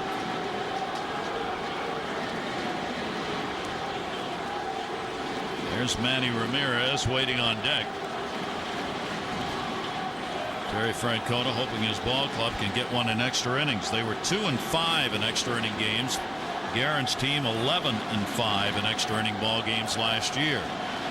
Runner off second, 1-1 delivery. Swung on and popped up, no play. That's a lot. You think about 16 extra inning games, almost 10% of your games during the season. That's a lot. They had 11 wins, was the most wins in the American League in extra innings. So when you're not scoring a lot of runs, you're going to play a lot of close games, and they had good pitching, so they certainly were in the games. You know, we talk about the value of the bullpen. We see the closers in Houston Street. We know Jonathan Papelbon. It's those guys that hold the deficit. What Javier Lopez and Brian Corey did, keeping the Red Sox within one run to just give that offense a chance to turn it around.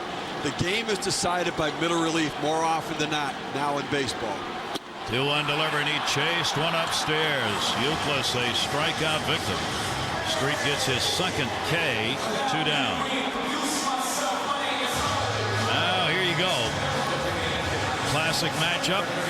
Why not kick the season off with an extra inning ball game? Both teams have had to make comebacks, and then you get to the 10th inning and you get Big Papi up against Street with a runner at second base and 2 outs.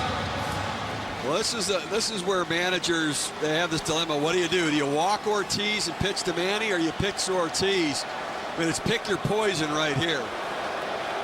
This is only going to be, the second walk surrendered by the 4 Oakland pitchers. Blanton, the starter, gave up one. Now the intentional here.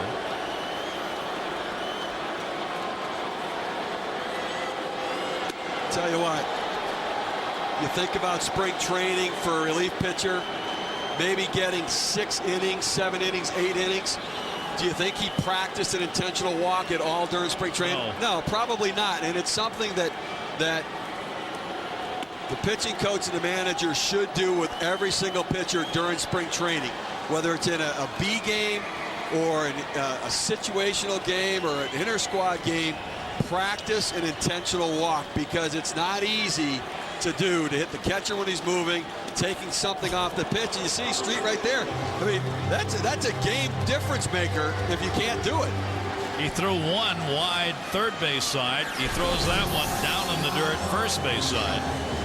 So the intentional pass will put runners on at first and second base. The middle of that order that has been so devastating has got a chance to do it again here in this game, as Manny Ramirez will now be coming to the plate with runners on at first and second base.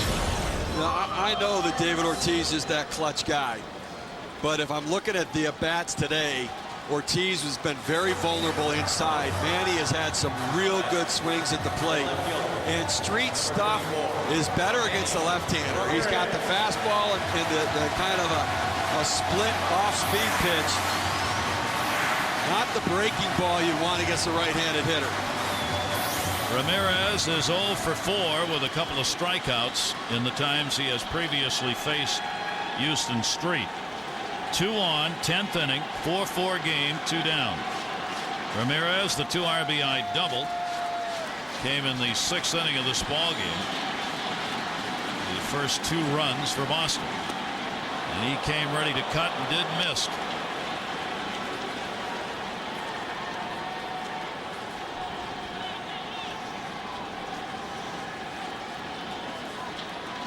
tell you, for the opener, some pretty darn good intensity in this ball game. Boy.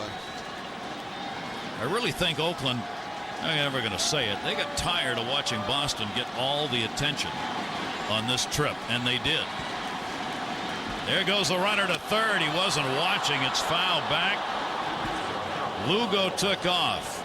Now, there are some hitters who will tell you, don't you ever do that when I'm at the plate trying to get a hit, because it draws the attention of the batter's eye when that runner takes off. It does. It can be distracting, and you're not creating a hole in the infield. The Oakland infielders did not even move.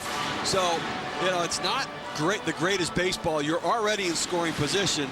The only thing getting to third does, if in fact Street wants to bounce one in the dirt to try to get the Manny out, it could get away from Suzuki, but otherwise, why mess up? Let Manny take his tacks in there right now.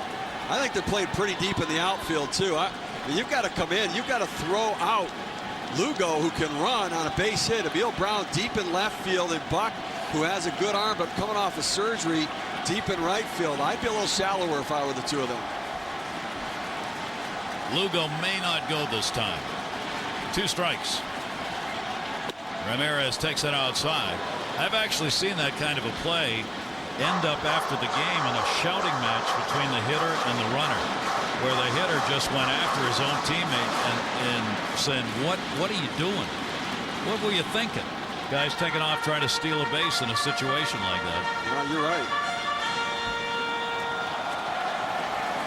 Ramirez, a 1-ball 2-strike count. Lugo at second base, Ortiz on at first.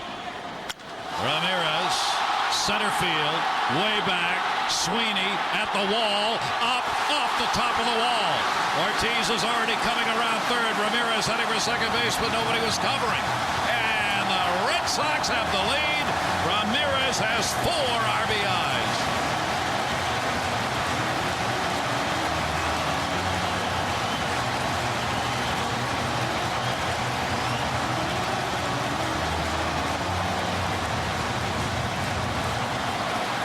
Street left one out over the plate and up in the zone.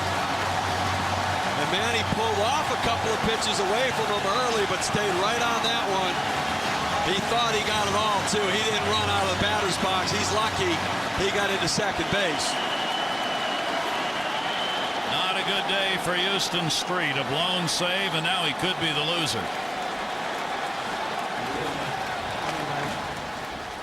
And he's going to come out of the ball game. That is a tough start for their closer. And a great start for Manny Ramirez. The Red Sox lead at 6-4.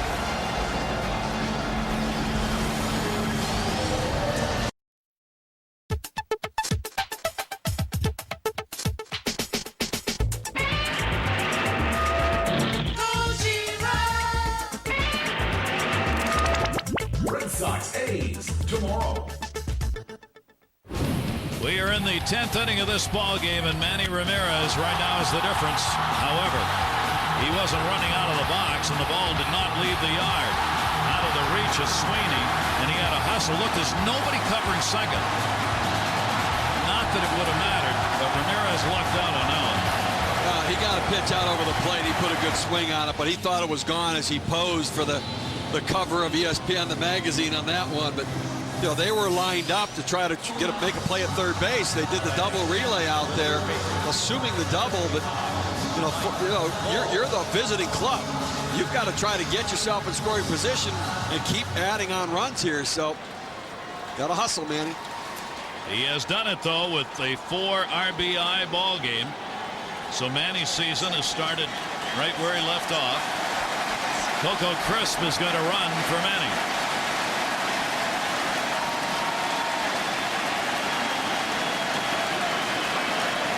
Well, that's good managing right there. Terry Francona could have made that base running change while the pitching change was being made, but he waited and did it, and Manny got an ovation from the crowd here. They need a healthy, mentally strong Manny Ramirez this year. Lenny DiNardo is now going to issue the second intentional pass of this inning. This one will go to Mike Lowell.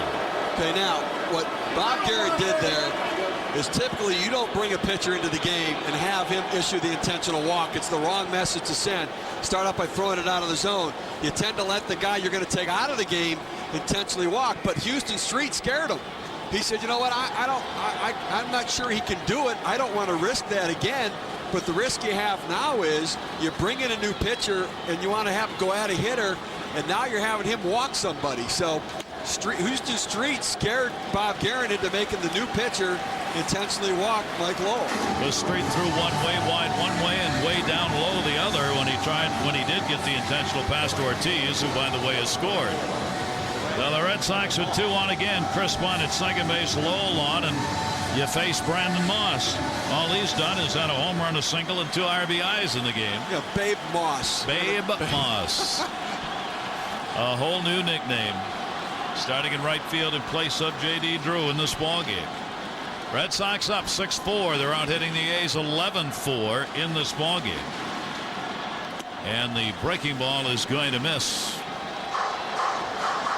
Moss will get a shot here at Lenny DiNardo, who was a former member of the Boston Red Sox last year.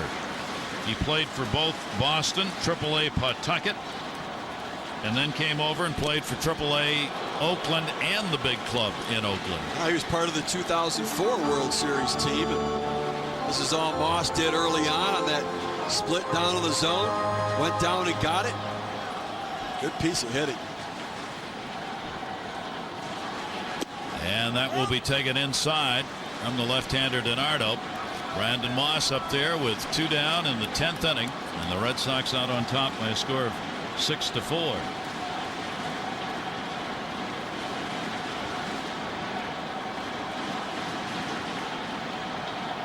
And that ball's hit in the air to left field. Brown will settle underneath this one and put it away. Moss is retired, but the Red Sox get a couple of runs on the Ramirez 2 RBI double. Jonathan Papelbon, the closer, coming on for Boston. Baseball coming your way preseason style on Thursday. The Mets will be in Orlando to take on the Atlanta Braves. David Wright, Chipper Jones leading their respective teams Thursday at 1 Eastern on ESPN.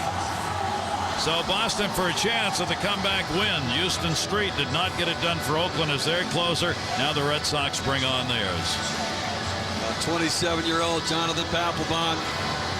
Some of the best stuff in the major leagues. Added a slider this year to go with that fastball and split just to have another weapon in case he needs it. He said he has to adjust and adapt. Might as well start now. Coco Crisp is going to stay on in center. Ellsbury is going to move to left, and Cora is going to play at short. Those are Francona's changes here in the bottom of the 10th inning. I understand leaving Crisp in. The Cora move's interesting. It makes you wonder if something's up with Lugo. I mean, I think Cora's a solid defender, but been on the bench the whole game, and Lugo's certainly a more than capable defensive player. Now Jonathan Papelbon will face the middle of the order as Derek Barton, the number 3 hitter, 2 walks, strikeout, lined out, Cust, and then Brown. 6-4 Red Sox lead. Okajima could be the winner as he worked the 1 inning and gave up a walk, got a strikeout, didn't give up anything else. Street could be the loser as he gave up 3 runs, 3 hits over an inning and 2/3. Both the tying on a blown save and then maybe the winning on that Ramirez double. Papelbon will miss inside to the lefty. Now Papelbon could present some trouble for Barton and for Jack Cust. Well, they're both left-handed hitter, low ball hitters, and he runs that high fastball that Rick Reed's been calling all night long. It's going to be very tough to catch up to that.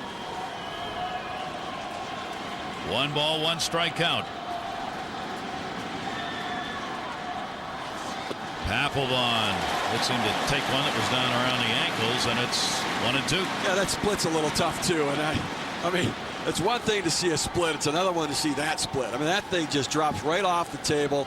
It makes you think it's a fastball, and it just bottoms out.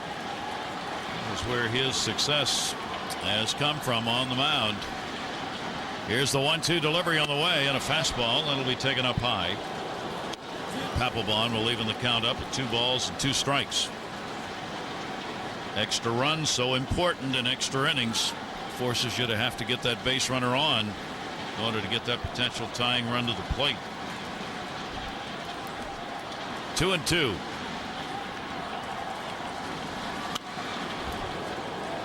He got one he could have hit right there. Couldn't tee it up. Now ball up in the zone there. You know, when you throw hard, you can make mistakes in the strike zone. And Jonathan Papelbon has that kind of explosive fastball that he can throw it over the plate and get away with some mistakes just because of the velocity. When you don't have that velocity, you can't make as many mistakes. Left-handers hit 104 against him last year, and right-handers hit 200. Here's the 2-2 delivery on the way. The other key, Papelbon coming in as a closer, he got 85% of the leadoff batters out. I mean, anything over 70 is good. Over 80 is phenomenal. That's everything. I mean, you get the leadoff man out, it changes every inning, and it also deflates the opponent. Now, they're already deflated when Papelbon goes to the mound, but then when he nails the first guy, they just feel like we don't have a chance. 3-2 delivery on the way, and foul back again. Barton hanging tough in there. This Oakland team looking to make yet another comeback in this ball game. They had it right where they wanted it. Bob Guerin's club got that lead going to the bottom of the 9th inning with their closer Houston Street on, but the home run with one away by Brandon Moss. And then Street more trouble in the 10th inning. 3-2 for the second time coming. And whoa, no sooner said than undone. He walks the leadoff batter. Well, he's overthrowing his fastball right now, and you know, the first game of the year, it's about channeling your emotions. You're excited. It's Japan. It's different. It's new. You've got to try to corral those emotions and channel them in a way to make them work for you. We saw Matsuzaka struggle earlier, possibly because of the emotions of pitching here. Terry Francona telling Euclid at first base to go behind the runner with a left-hander Cust up there and a 2-run lead. They will not hold Barton. Cust takes it on the inside corner for a strike.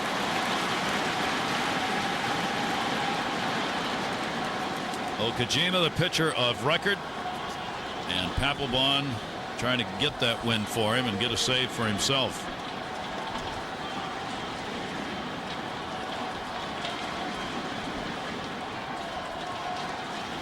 And that pitch catches the inside corner. Same place, same result. Strike 2. Jason Varitek set up away, and that thing went right down the heart of the plate.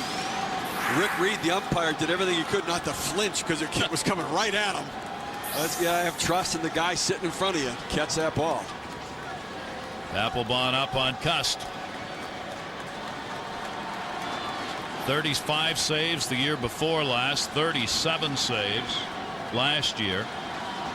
He was tied for 6th in the American League in saves and had the lowest opponent batting average, 146, of any of the qualifying relievers. Cust trying to launch one, fouls it back. It was interesting to see the decision making on that pitch. They had him 0-2. Jason Varitek signaled for the split. He got shook off. He signaled for the fastball away. Papelbon shook him off on that again. Then they went up in the zone with the fastball to try to run that one by him on the low ball hitter. I'm going to the split, putting him away. I'm not going to mess around with a fastball on him. He hits 170 against non-fastballs. Why give him a fastball? You make a mistake, you get burned. There aren't many who shake off Varitek. 2-strike delivery on the way. That is in the dirt. Varitek doesn't mind that. He'll stop those for you. And now a 1-ball 2-strike count on Cust. Papelbon, Mr. Dancer. He is something, boy. He's old school in the sense he just loves the game, loves playing, has a good time at it, serious about his role, but man, he enjoys playing Major League Baseball. 1-ball 2-strike count.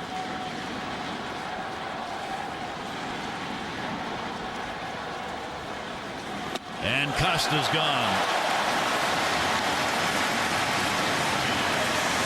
you see with that uppercut swing that Jack Cust has, there's a loop in his swing, which means he's vulnerable to the fastball up in the zone.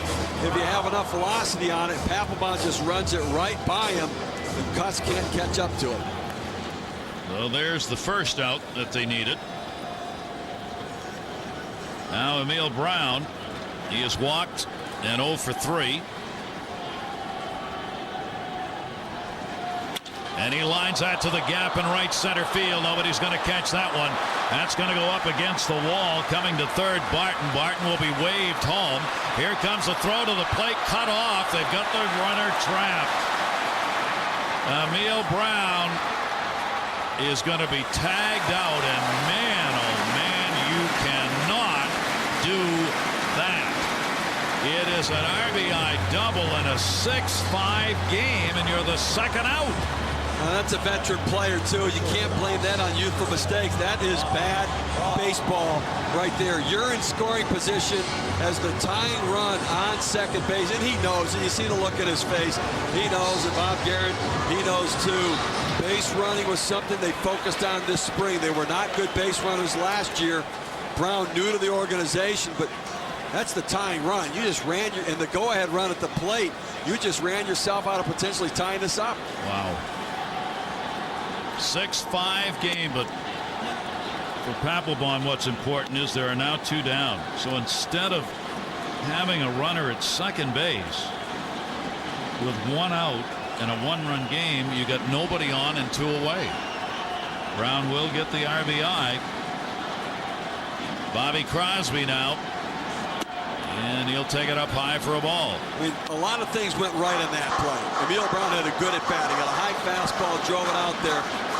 Coco Crisp played it off the wall well, hit his cutoff man. They hit Kevin Youkilis. He was where he was supposed to be to cut it off to the plate, and he cut it off, and they executed the rundown very well. Lined, and look at this. Oh boy. Crosby gets a base hit. Now, I never believe in saying if he'd stayed at second, probably would have scored right there, because you never know what the pitch selection would have been. Everything could have been different, but folks, still, that's a big out. I'll say it. If he had stayed at second, that base hit would have scored him. I mean, I'll say it. I mean, it's inevitable. It's J.D. Drew's a late scratch. Brandon Moss is a star. Yep. Right? I mean, it's just well, this guy's been a star today too. So Jack Hanahan's had a heck of a ball game. Now Hanahan, who delivered that dinger earlier, takes a strike on the inside corner. The home run, good for 2 RBIs in the 6th inning, 1 for 3 and a walk today. Runner at first, but there are 2 down. Well, the closers haven't exactly started their season with reckless abandon here. No. As Street's got a chance to be the loser. Papelbon's given up a run here, a walk, and a couple of hits. Only the base running miscue has saved him from a blown save. That'll be taken in the dirt. 1-1. You know, the way you can tell whether emotions are affecting a pitcher is if he elevates his pitches. Now, the strikeout to Jack Cust was an intentional high fastball. They went there on purpose. But the pitch to Emil Brown was up at the letters. The pitch to Bobby Crosby was up at the letters. That's a guy overthrowing, where you're jumping at the hitter, your body's out in front, and your arm is dragging behind. That ball's going to be a base hit into left field.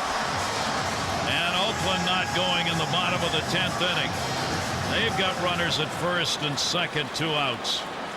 All right, if he hadn't have scored, he would have been in. If he hadn't have scored a Crosby hit, he would have scored on that one. Yeah, John Farrell, the pitching coach, coming out.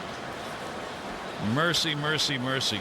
A 9-4, 3-5, 6-3 out on Emil Brown. Otherwise, this ball game is tied.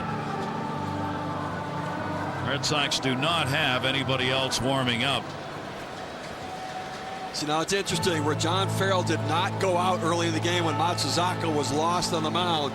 He knows Jonathan Papelbon. He knows he needs to talk to him. The young pitcher, they're both 27, but different resumes. Matsuzaka's resume is lengthy. He's done a lot of big games. This is a kid who's still figuring things out. Going out there, calming him down. He's got to get his fastball down in the zone to be effective, and then throw the split right off of the plane where he throws the fastball.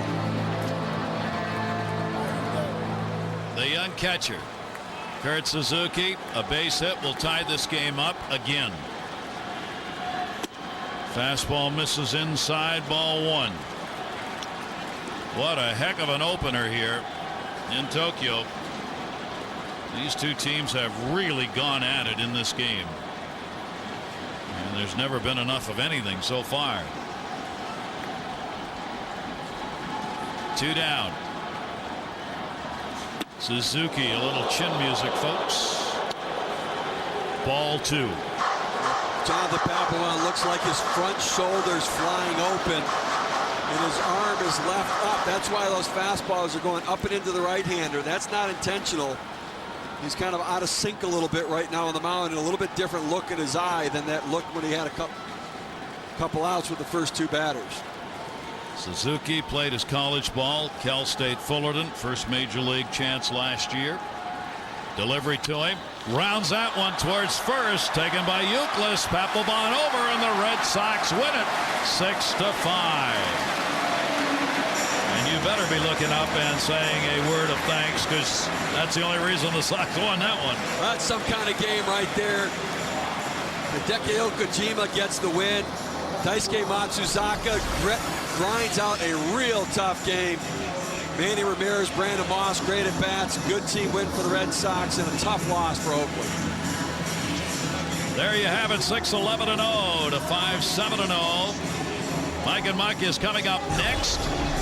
From Tokyo, we thank you all for joining us. The Major League season is officially now underway, and Manny Ramirez is Manny being Manny yet one more time as he has a 4 RBI game. Okajima the winner, Papelbon the save, Street blown save, and a loss in this ball game. We'll see you tomorrow at 6 a.m. Eastern Time.